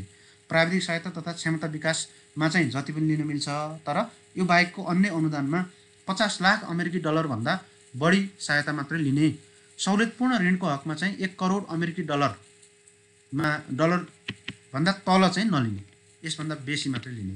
र उन्नत प्रविधिहरू छ, कुनै एकदम नानो टेक्नोलोजीहरू छ, त्यस्तो एकदमै एडभान्स टेक्नोलोजी छ भने त्यसमा चाहिँ कममा पनि ऋण लिन सकिने भन्ने व्यवस्था छ।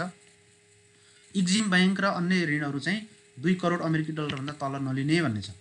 एक्जिम ब्याङ्क भनेको कुनै पनि देशमा चाहिँ एक्सपोर्ट इम्पोर्ट ब्याङ्क भनेको यो भनेको अरू देशलाई ऋण दिने ब्याङ्कहरू छ।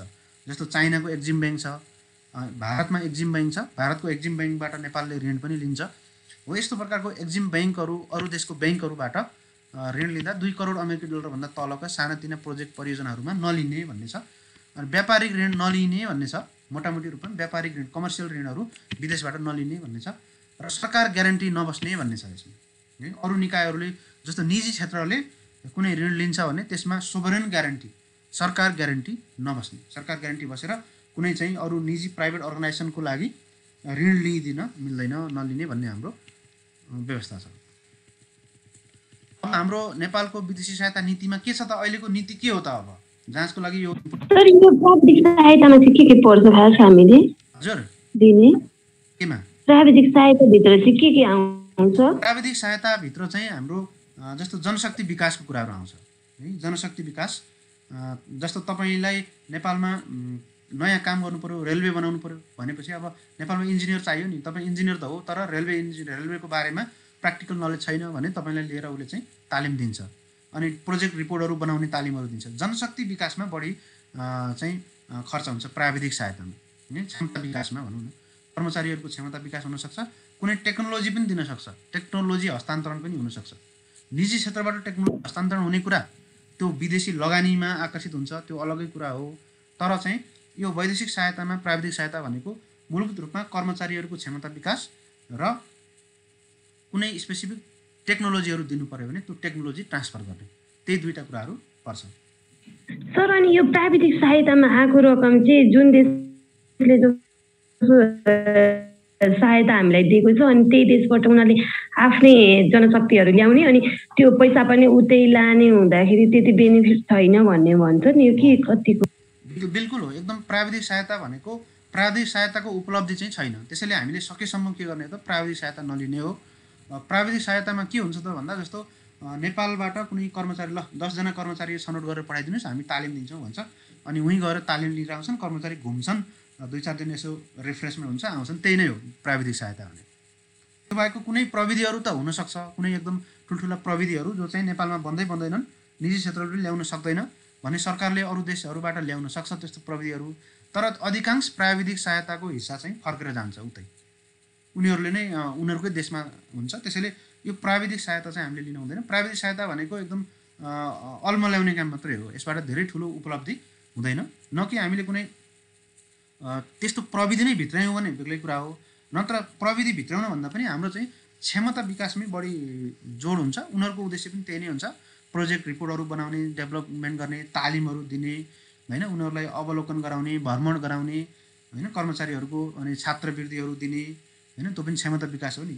हो यस्तो यस्तो काममा जान्छ। त्यो भनेको सफ्ट पावरमा जान्छ, सफ्ट किसिमको जुन नदेखिने किसिमकोमा जान्छ कि केमा खर्च भयो कति खर्च भयो, त्यसको आउटपुट के आयो हामीले मेजर गर्नै सक्दैनौँ प्राविधिक सहायताको। त्यसैले त्यो प्राविधिक सहायता नलिने, आउटपुट आउने जुन भौतिक वस्तुहरू छ त्यसमा मात्रै हामीले लिने भनेर भन्छौँ। जस्तो अमेरिका नेपालको एकदमै ठुलो डोनर हो अमेरिका। त्यो अमेरिकाले आजसम्म गर्दै आएको के हो भन्दा यही प्राविधिक सहायतामा धेरै जसो होइन। त्यसैले अमेरिकाले बनाएको यहाँ रोडहरू, रेलवेहरू, उद्योग कल कारखानाहरू देख्नुहुन्न तपाईँ, धेरै कम देख्नुहुन्छ। तर अब पछिल्लो समयमा जुन एमसिसी आएको छ नि, त्यो एमसिसी भनेको यो चाहिँ जुन अमेरिकाको जुन परम्परागत विकास सहायता शैली हो त्यसलाई चिर्दै एकदम हामी हार्डवेयरमै लगानी गर्छौँ भनेर आएको त्यो नयाँ एप्रोच हो। त्यसैले एमसिसी बनाउनु परेको हो। नत्र त युएसएड भन्ने संस्था छँदैछ नि, त्यो युएसएडको गाडीहरू तपाईँ घुमेको बजारभरि देख्नुहुन्छ। त्यसले यहाँ नेपालमा के गर्छ, यस्तै चाहिँ यस्तै कामहरूको प्राविधिक सहायता गर्ने, अनि महिला विकास, जनजाति विकास होइन, यस्तो जो नदेखिने कामहरू छ त्यसमा चाहिँ गर्छ। अनि टेक्नोलोजी, अनि उनीहरूले तालिम दिने, यस्तो कामहरू गर्छ। नेपालको वैदेशिक सहायता नीति के छ त भनेर हेऱ्यौँ भने सकेसम्म नलिने हो। वैदेशिक सहायता सकिन्छ भने नलिने हो, तर सकिँदैन। त्यसैले लिनुपर्ने भएपछि अनुदानलाई बढी फोकस गर्ने, अनुदानले नपुगेमा ऋण लिने, ऋण सहुलियत लिँदा सहुलियतपूर्ण र नरम ऋणहरू लिने। नरम ऋण भनेको चाहिँ भुक्तानी अवधि बढी भएको, ब्याज दर कम भएको, शर्तहरू कम भएको है। ब्याज लिँदा कसरी लिने त, कम ब्याज दर भएको, भुक्तानी अवधि बढी भएको र शर्तहरू चाहिँ कम भएको, यसरी लिने। अनि द्विपक्षीय ऋण र बहुपक्षीय अनुदानमा फोकस गर्ने। सकेसम्म ऋण लिँदा द्विपक्षीय र बहुपक्षीयमा, अनुदान दिँदा चाहिँ बहुपक्षीयमा फोकस गर्ने। सकेसम्म प्राविधिक सहायता कम लिने होइन। आन्तरिक जनशक्ति परिचालनमै जोड दिने। त्यस्तै सबै प्रकारका सहायतालाई बजेटरी प्रणालीमा ल्याउने, सहायता लिन नपर्ने अवस्थाको सिर्जना गराउने। हाम्रो आन्तरिक जुन एब्जर्प्सन क्यापासिटी हो, खर्च गर्ने क्षमता, त्यसलाई चाहिँ बढावा दिने।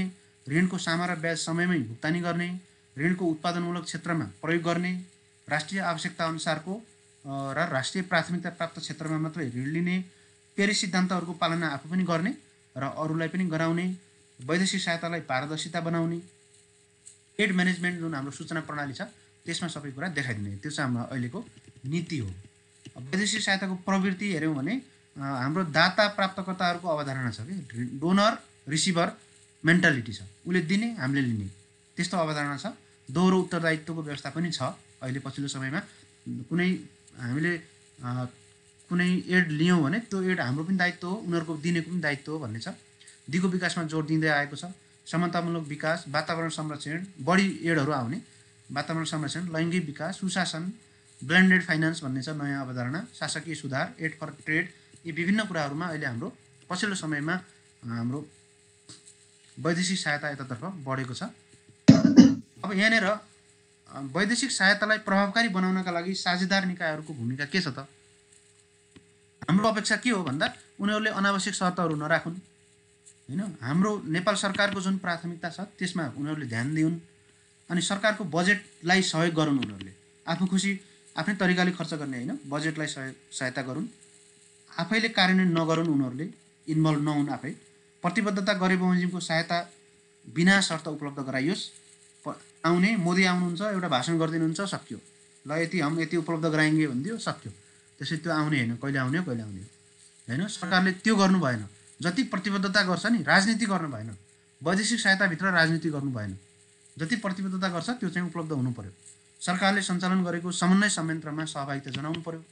एड म्यानेजमेन्ट प्लेटफर्मलाई जानकारी गराइदिनु पर्यो। सबै खालको सहायताद्वारा जनताको बिचको सहिष्णुता मेलमिलापमा खलल नपुर्ने। यो खास गरिकन यो चाहिँ जस्तो नेपालमा धेरैजसो सहायता चाहिँ जात जाति भाषा भाषी धर्म क्षेत्र यिनीहरूको बिचमा फाटो ल्याउने, मुलुकलाई अनरेस्ट बनाउने, सामाजिक चाहिँ खलबल्याउने, सामाजिक रीतिहरूलाई खलबल्याउने, धर्म परिवर्तन गर्ने, मूलभूत रूपमा अझ बढी चाहिँ एनजिओहरूबाट आउने जुन ठुलो सहायता छ त्यो चाहिँ नेपालमा धर्म परिवर्तनका लागि आएको देखिन्छ।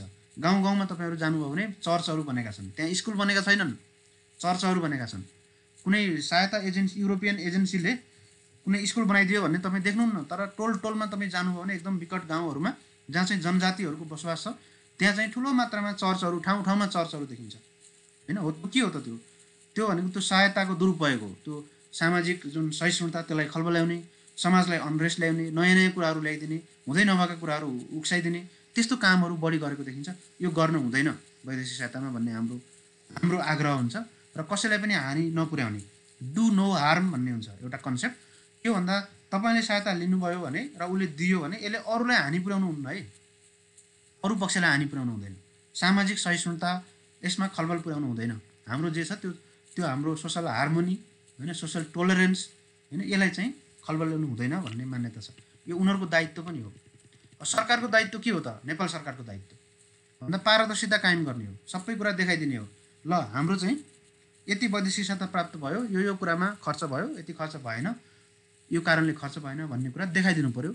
सुशासन कायम गर्नु पर्यो, भ्रष्टाचारको अन्त्य, शून्य सहनशीलता कायम गर्नु पर्यो, संस्थाका सुधारहरू गर्नु पर्यो, क्षमता विकास गर्नु पर्यो।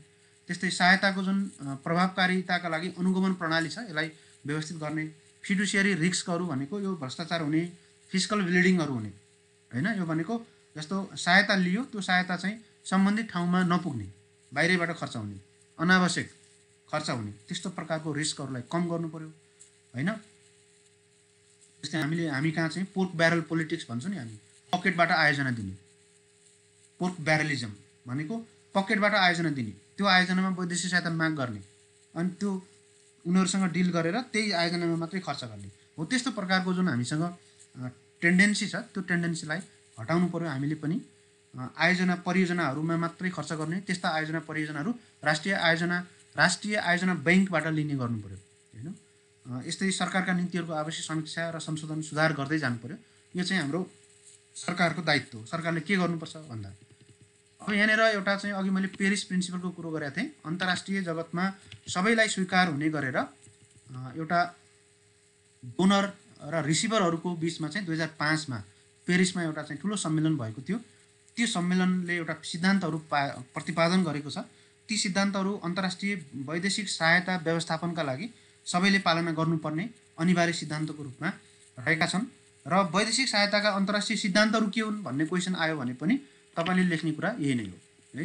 वैदेशिक सहायताका सर्वस्वीकार्य अन्तर्राष्ट्रिय सिद्धान्तहरू के हुन् भन्दा पेरिसमा 2005मा भएको जुन अन्तर्राष्ट्रिय सम्मेलन छ त्यसले चाहिँ विभिन्न 5वटा सिद्धान्तहरू प्रतिपादन गरेको छ, जसमा चाहिँ पारस्परिक हिस्सेदारीको सिद्धान्त, म्युचुअल ओनरसिप। जस्तो ओनरसिप भनेको के हो त भन्दा तपाईँ त्यसलाई ओन गर्नुहुन्छ भन्नुको मतलब तपाईँ त्यसको मालिक हो। म्युचुअल भनेको दुइटै, जस्तो वैदेशिक सहायतामा कुनै एउटा परियोजना बाटो बनाउन थालियो भने त्यसमा नेपालको हाम्रो पनि स्वामित्व हुन्छ र त्यो विदेशी निकाय जुन दात्री निकाय छ त्यसको पनि स्वामित्व हुनु पर्यो। उसले पनि स्वामित्व ग्रहण गर्नु पर्यो। उसले दियो सकियो अनि नेपालले जे गरोस्, त्यस्तो होइन, म्युचुअल ओनरसिप हुनु पर्यो। त्यस्तै राष्ट्रिय नीतिहरूसँगको तादाम्यता हुनु पर्यो, नेसनल अलाइनमेन्ट भनेर भन्छौँ। नेपालको राष्ट्रिय नीतिहरू एकातिर हुने, संविधानले एकातर्फ गाइड गरेको छ, योजनाले एकातर्फ, अनि उनीहरूले कुनै वैदेशिक सहायता दिँदा अर्कै ढङ्गले दिने, त्यो नेसनल जुन इन्ट्रेस्ट छ त्योभन्दा बाहिर गएर सहायता दिन हुँदैन भन्ने नीति चाहिँ राष्ट्रिय नीतिहरूसँगको तादाम्यताको सिद्धान्त हो होइन। जस्तो नेपालको गरिबी निवारण छ, उनीहरूले चाहिँ यो धर्म कर्मको लागि चर्च बनाउनलाई दियो, त्यो हाम्रो नेसनल प्रायोरिटी हो त? नेसनल अलाइनमेन्टमा भयो त? त्यो भएन, त्यस्तो गर्न हुँदैन, यो प्रिन्सिपल हो।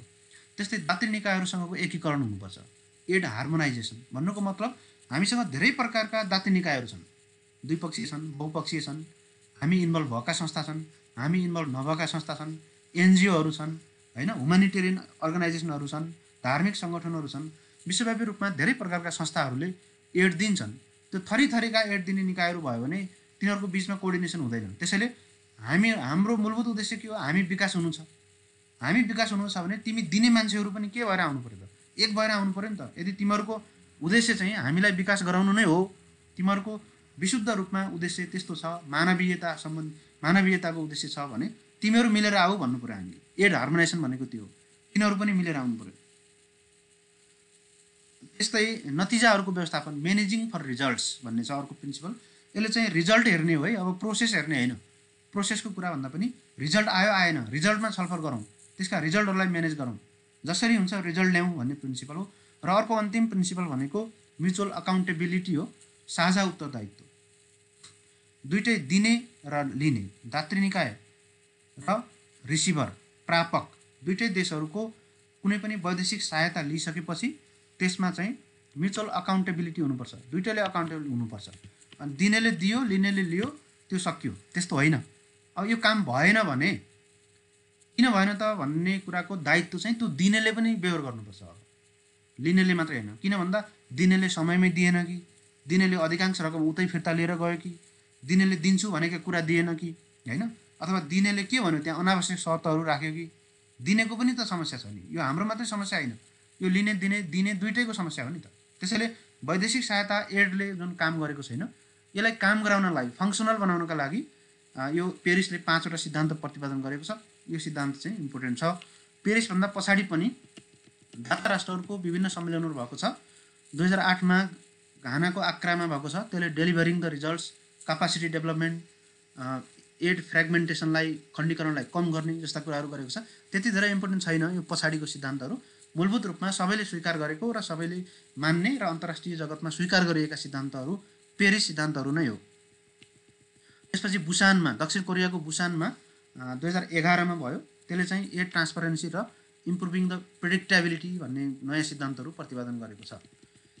नेपालको हकमा हेर्नुहोस् है। अब नेपालले के कस्तो गर्यो त भन्दा, नेपालले पेरिस डिक्लेरेसन पछि 2005 भन्दा पछाडि 2008मा, 2011मा र 2015मा नेपालको एडको सम्बन्धमा एउटा सर्वे गरिएको थियो। त्यो सर्वेले केही नतिजाहरू दिएको छ। त्यसले के भन्छ त भन्दा, विकास सहायताको साझा स्वामित्वमा सन्तोषजनक अवस्था छ। ओनरसिप लिने कुरामा उनीहरू हिचकिचाएका छैनन् दात्री निकायहरू। सरकारी प्राथमिकताका आधारमा सहायता परिचालनमा पनि सन्तोषजनक अवस्था रहेको छ। नेपाल सरकारको प्राथमिकतामै धेरैजसो वैदेशिक सहायताहरू प्राप्त भइराखेको छ। सहायताको पूर्वानुमान योग्यता, प्रिडिक्टेबिलिटी एकदम कमजोर छ। यो 55% मात्रै देखिएको छ। यो पूर्वानुमान योग्यता भनेको अब आगामी आर्थिक वर्षमा जुन हामीले बजेटमा हामीले यति वैदेशिक सहायता लिन्छौँ, यति ऋण लिन्छौँ, यति अनुदान लिन्छौँ भनेर जुन हामीले पूर्वानुमान गरेका छौँ, त्यो रियलाइजेसन हुने सम्भावना कम हुन्छ, होइन। त्यो रियलाइजेसन हुने प्रतिबद्धता जति गरिएको छ त्यो प्रतिबद्धताको 55% मात्रै रियलाइज भएको अवस्था छ। त्यसैले यो एकदम ठुलो समस्या छ। सहायताको खण्डीकरण उच्च छ। खण्डीकरण भनेको एकदम कनिका छरे जस्तरी सहायता दिने, एउटै कुनै परियोजनामा ठुलो रकम सहायता दिने होइन कि, सानो सानो महिला विकासको लागि दिने, सशक्तिकरणको लागि दिने, अरू कुनै चाहिँ एउटा सानो प्रोजेक्टको लागि दिने, धाराको लागि दिने, होइन। यसरी विभिन्न खालको खण्डीकरण गर्ने, त्यसले त काम गर्दैन नि त। खण्डीकरण भयो भने काम गर्दैन। सहायताको लागत पनि उच्च छ, उनीहरूले नि फिर्ता लिएर जान्छ। सार्वजनिक वित्त व्यवस्थापन प्रणाली कमजोर छ। समानान्तर कोषहरू बनेको छ। जस्तो सरकारले गर्ने खर्च गरिराखेको छ, त्यस्तै प्रकृतिको खर्च चाहिँ सहायताबाट आइराखेको हुन्छ, त्यो एनजिओले गरिराखेको छ। यस्तो गर्नु त भएन। जस्तो सरकारले कुनै एउटा कृषकहरूलाई तालिम दिने कार्यक्रम छ सरकारले कुनै एउटा गाउँमा भने, अर्को एउटा एनजिओले फेरि त्यस्तै कृषकहरूलाई त्यही ठाउँमै त्यही कार्यक्रम ल्याएको छ। यस्तो प्रकारको प्यारलल फन्डिङहरू भइराखेको छ। यो चाहिँ एकदम खतरनाक हो। यसले काम गर्दैन। पारदर्शितामा उल्लेख्य सुधार भएको पाइएको छ। सरकारको जति लिएको छ त्यो देखाइदिएको छ सरकारले।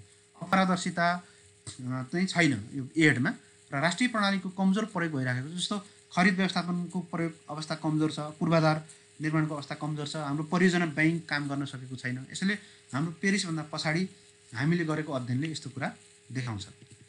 अब हाम्रो नेपालमा वैदेशिक सहायता परिचालनको संस्थागत व्यवस्थाहरू के छ त? संस्थागत व्यवस्थाहरू के छ त? यिनीहरूको अवस्था कस्तो छ भनेर हेऱ्यौँ भने नेपालको संविधान छ। संविधानमा पनि वैदेशिक सहायतालाई नेपालको सबैको हितका लागि प्रयोग गर्ने, नेपालको आत्मनिर्भरताको लागि हित गर्ने भन्ने कुराहरू छ। अन्तर्सरकारी वित्त व्यवस्थापन ऐन 2074, त्यस्तै राष्ट्रिय प्राकृतिक स्रोत तथा वित्त आयोग ऐन 2074, आर्थिक कार्यविधि तथा वित्तीय उत्तरदायित्व ऐन 2076 र वैदेशिक सहायता परिचालन सम्बन्धी नीति 2076 यिनीहरू छ। यी सबैले अर्थ मन्त्रालयलाई मात्रै एकल अधिकारको रूपमा दिएको छ है। यिनीहरू एउटा कमी कमजोरी के भयो? वैदेशिक सहायतामा परराष्ट्र मन्त्रालयको पनि इन्भल्भमेन्ट हुनुपर्ने हो, त्यो कूटनीतिक कुरा पनि हो। तर हामी कहाँ अर्थ मन्त्रालय नै एकदम सिङ्गल बोसको रूपमा रहेको छ। परराष्ट्र मन्त्रालयको कुनै रोल चाहिँ छैन। अर्थ मन्त्रालयमा आर्थिक सहायता समन्वय महाशाखा छ, यसले सबै काम गर्छ। IECCD तपाईँले अर्थ मन्त्रालयको वेबसाइटमा गएर यो महाशाखालाई क्लिक गर्नुभयो भने त्यहाँ वैदेशिक सहायता सम्बन्धी धेरै कुराहरू प्राप्त गर्नुहुन्छ। त्यहाँनिर डाटाहरू हेर्नु पऱ्यो भने त्यहाँ तपाईँले हेर्न सक्नुहुन्छ। विकास सहायता नीतिको कार्यान्वयनको लागि उच्च स्तरीय एउटा अर्थ सचिवको संयोजकत्वमा उच्च स्तरीय समन्वय समिति पनि छ। नेपाल विकास सहायता मञ्च भन्ने गठन भएको थियो 2004, अहिलेसम्म यसको बैठक भएको छैन। स्थानीय विकास साझेदारहरूको बैठक प्रत्येक 4 महिनामा हुने गर्छ। लोकल डोनरहरूको, लोकल एजेन्सी डोनरहरूको साझा क्षेत्रगत सहायताको समीक्षा गर्ने तथा स्थानीय समीक्षा पनि सामूहिक गर्ने गरिएको छ। यो हाम्रो अहिलेको संस्थागत व्यवस्थाहरू हो। अब संस्थागत वैदेशिक सहायता लिने जुन संयन्त्र के छ त,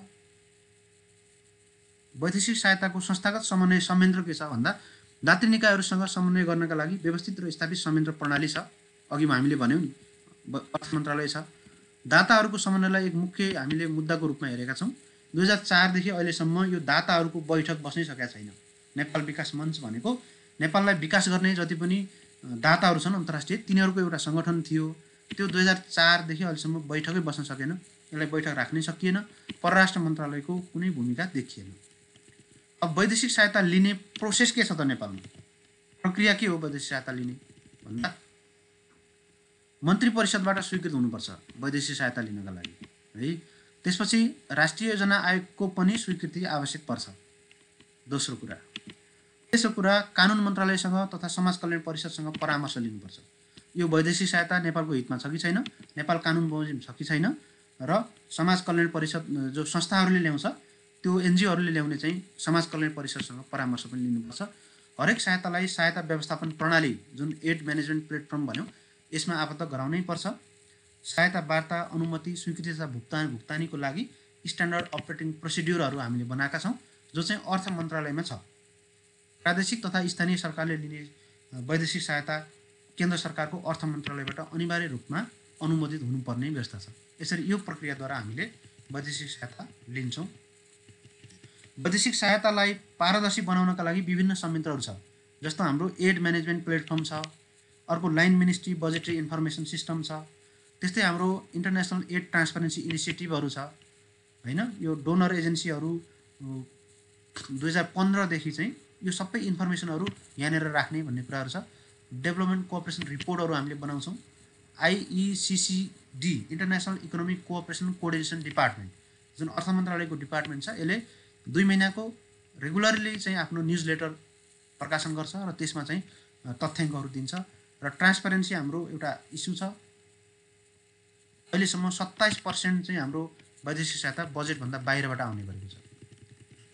त्यस्तै अरू चाहिँ हामीले हेऱ्यौँ भने भूकम्पपछिको पुनर्निर्माणमा वैदेशिक सहायता कस्तो थियो त भन्दा नेपालले 2015मा जुन भुइँचालो गयो त्यसको लागि पुनरुद्धानको लागि एउटा अन्तर्राष्ट्रिय सम्मेलन गरेको थियो। त्यसमा 4.1 बिलियन प्रतिबद्धता भएकोमा 3 बिलियन मात्रै प्राप्त भएको थियो। तर यसमा अनरियलिस्टिक कन्डिसनहरू, वान डोर पोलिसी थियो होइन। गुड मेकानिजम फर आइएनजिओको लागि एकदम राम्रो, आइएनजिओबाट परिचालन गरिएको थियो धेरै जसो रकम, र डोनरहरू चाहिँ यसमा इन्गेज भएका थिए, धेरै डोनरहरू। त्यति धेरै इम्पोर्टेन्ट छैन यो। तर अब वैदेशिक भूकम्पपछिको पुनर्निर्माणको लागि अवस्था के रह्यो भन्ने, अब हामी अन्तिममा छौँ। यसमा चाहिँ वैदेशिक सहायता परिचालनको समस्याहरू के छन् त जाँचको लागि इम्पोर्टेन्ट छ। यसमा हाम्रो सबभन्दा ठुलो समस्या भनेको बजेटभन्दा बाहिरबाट सहायता आउने गरेको छ। अहिलेसम्म डिक्रिजिङ छ, तर अहिलेसम्म पनि 27% चाहिँ वैदेशिक सहायता हाम्रो राष्ट्रिय बजेटभन्दा बाहिरबाट आउने गरेको छ। त्यसरी दोस्रो भनेको पूर्वानुमान प्रणाली कमजोर छ। कति सहायता आउने हो भन्ने अनुमान गर्नै सकिँदैन। हाम्रो एड प्रेडिक्टेबिलिटी 55% मात्रै छ। हामीले अनुमान गरेको 55% मात्रै आइपुगेको छ एभरेजमा। त्यस्तै अर्को सहायता भनेको खण्डीकरणको समस्या छ, फ्रेगमेन्टेसन। मेनी प्रोजेक्ट्सहरू छ, धेरै प्रोजेक्ट, 436वटा प्रोजेक्टहरू छ, धेरै डोनरहरू छ, साना साना टेक्निकल एसिस्टेन्टहरू छ। यसले गर्दा वैदेशिक सहायताको जुन त्यसको नतिजा हो त्यो नतिजा देख्न सकिएको छैन खण्डीकरणको कारणले। त्यस्तै अर्को सहायता भनेको हाम्रो सहायता रकम खर्च गर्ने जुन सरकारको कर्मचारी तन्त्रको क्षमता छ त्यो कमजोर छ। पुँजीगत खर्च यसले गर्नै सक्दैन। सार्वजनिक खरिद प्रणालीका कमजोरीहरू छन्। नियामक निकायहरूको जुन विद्युत दृष्टि छ, नियामक निकायहरूले पनि काम गर्न दिँदैनन् होइन। अनिर्णयको बन्दी हुन्छ, जग्गा प्राप्ति सम्बन्धी समस्याहरू छ, कानुनी जटिलताहरू छ, भुक्तानी प्रणाली कमजोर छ होइन। सम्झौता व्यवस्थापन हाम्रो कार्यान्वयन गर्न सक्ने क्षमता कमजोर छ। यसले गर्दा वैदेशिक सहायता विकास कामका लागि ल्याउने हो, विकासका लागि यिनी कुराहरू बाधक छन् भने वैदेशिक सहायता खर्च हुन सक्दैन। त्यसैले वैदेशिक सहायता अलग्गै हेर्नुभन्दा पनि विकासको हाम्रो जुन प्रोसेस मोडल छ त्यसैसँग जोडेर हेर्ने हो, त्यसको पनि कमजोरीहरू छ। त्यस्तै वैदेशिक सहायताको लागि दाताहरूको बिचको समन्वयमा कठिनाइ छ। अर्थ मन्त्रालयको एउटा शाखामा काम गर्ने कर्मचारीहरूले वार्ता गर्ने सम्झौता गर्नुपर्छ। अरू मन्त्रालयहरूको कुनै भूमिका छैन। त्यसैले यो एउटा समन्वयको पनि कमजोरी छ।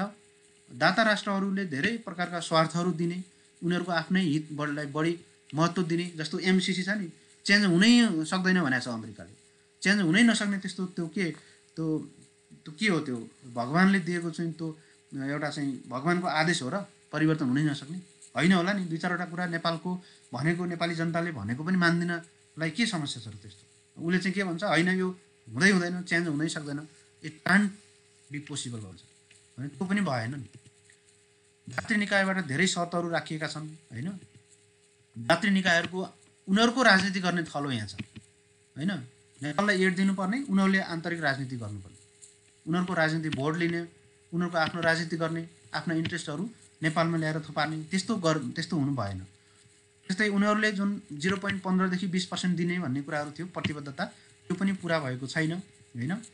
त्यस्तै अर्को समस्या भनेको विकास सहायतामा आपूर्तिमा आधारित छ, यो डिमान्ड बेस्ड छैन, सप्लाई ड्रिभन छ।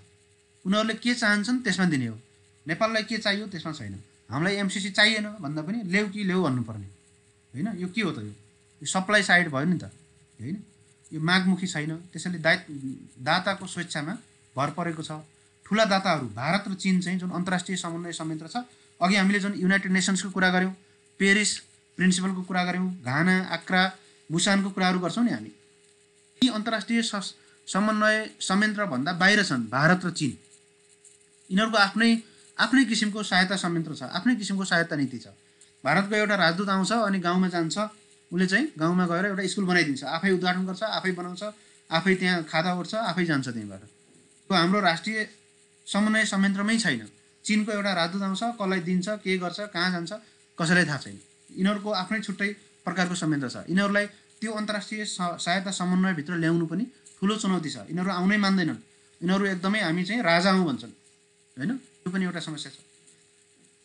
त्यस्तै परियोजना व्यवस्थापन प्रणाली पनि हाम्रो कमजोर छ। विकास सहायता नीतिका पनि कमजोरी, सङ्घीय संरचनामा यसलाई हामीले ढाल्न सकेका छैनौँ।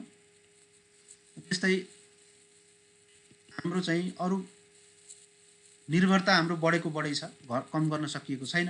हाम्रो व्यवसायको लागत पनि कम छ। म्याक्रो माइक्रो प्याराडक्स छ। यो भनेको के हो भन्दा good at project level, weak at national level. जस्तो कुनै एउटा परियोजना वर्ल्ड ब्याङ्कले बनाइदियो भने त्यो परियोजना राम्रोसँग काम गर्छ, बन्छ, तर ल यो परियोजना बनाउनु है भनेर राष्ट्रिय बजेटमा दियो भने राष्ट्रिय बजेटमा काम गर्दैन। म्याक्रो माइक्रो प्याराडक्स यसलाई भन्छौँ हामी। त्यसैले नेपालमा एडले कामै गर्न सकेको छैन। Aid has not work aid, dead aid भन्छौँ हामी, मृत सहायता होइन। मृत मान्छेले त केही काम गर्न सक्दैन, यो सहायता पनि त्यस्तै मृत हालतमा छ, यसले कुनै काम गर्न सकेको देखिँदैन।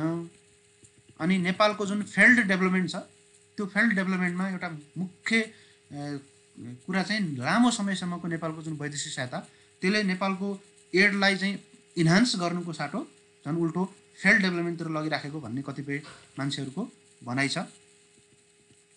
यसरी नेपालको वैदेशिक सहायताका विभिन्न समस्याहरू छन्। अब अन्तिम रूपमा वैदेशिक सहायतालाई कसरी प्रभावकारी बनाउने त भन्ने कुरा त यही समस्याहरूलाई यहाँहरूले उल्टाउने हो। अन्तर्राष्ट्रिय सहायता नीतिको समीक्षा गरी छुटेका विषयहरू सम्बोधन गर्ने, त्यसमा कयौँ विषयहरू छुटेका छन्। जस्तो सङ्घीयतामा प्रदेश र स्थानीय तहहरूलाई वैदेशिक अनुदान ल्याउँदाखेरि कसरी ल्याउने भन्ने कुराहरू त्यहाँ पूर्ण रूपमा छुटेका छन्। त्यस्तै यो नीतिलाई चाहिँ अहिलेको पछिल्लो परिवेशमा हामी कसरी समायोजन गर्न सक्छौँ त्यसको चाहिँ समीक्षा गर्न जरुरी छ। मागमा आधारित वैदेशिक सहायता मात्रै लिने हो, वैदेशिक सहायता उनीहरूले दिएको आधारमा लिने होइन, हामीलाई के चाहिएको त्यो लिने हो। दात्री निकाय तथा सरकारका विभिन्न निकायहरूको बिचमा चाहिँ समन्वय हुनु पर्यो। परियोजना व्यवस्थापन प्रणालीलाई प्रभावकारी बनाउनु पर्यो। करार र सम्झौता व्यवस्थापन प्रणाली जुन छ त्यसलाई चाहिँ व्यवस्थित गर्नु पर्यो। सरकारी खर्चको प्रभावकारिता बढाउने, सबै सहायतालाई सरकारी बजेटभित्र ल्याउने, आर्थिक कूटनीतिभित्र सहायता कूटनीतिलाई राख्ने, परराष्ट्र मन्त्रालयलाई पनि त्यहाँभित्र इन्भल्भ गराउने, वैदेशिक सहायतालाई राष्ट्रिय क्षमता विकासमा, राष्ट्रिय पूर्वाधार विकासमा लगाउने।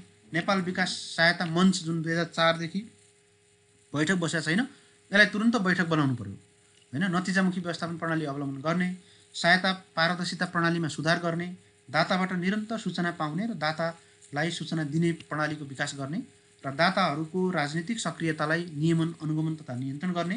दाताहरूले जुन उद्देश्यका साथमा एनजिओहरूलाई सहायता दिएका छन् त्यो दुरुपयोग नहोस् भनेर स्थानीय निकायहरू चनाख हुनु पर्यो होइन। दाताहरूले कहाँ लगानी गरेका छन् त, चर्च बनाउने ठाउँमा लगानी गरेका छन् भने त्यसलाई रोक्नु पर्यो, त्यसलाई नियमन गर्नु पर्यो होइन। सहायता सुशासन कायम गर्ने, सरकारी प्रक्रियाहरूमा सुधार गर्ने र प्रशासकहरूमा वार्ता गर्ने सिप र क्षमता विकास गर्ने। त यसरी हामीले नेपालको वैदेशिक सहायता व्यवस्थापनका विविध पक्षहरूको बारेमा चर्चा गऱ्यौँ। अब हामी प्रश्नोत्तरतर्फ जान्छौँ।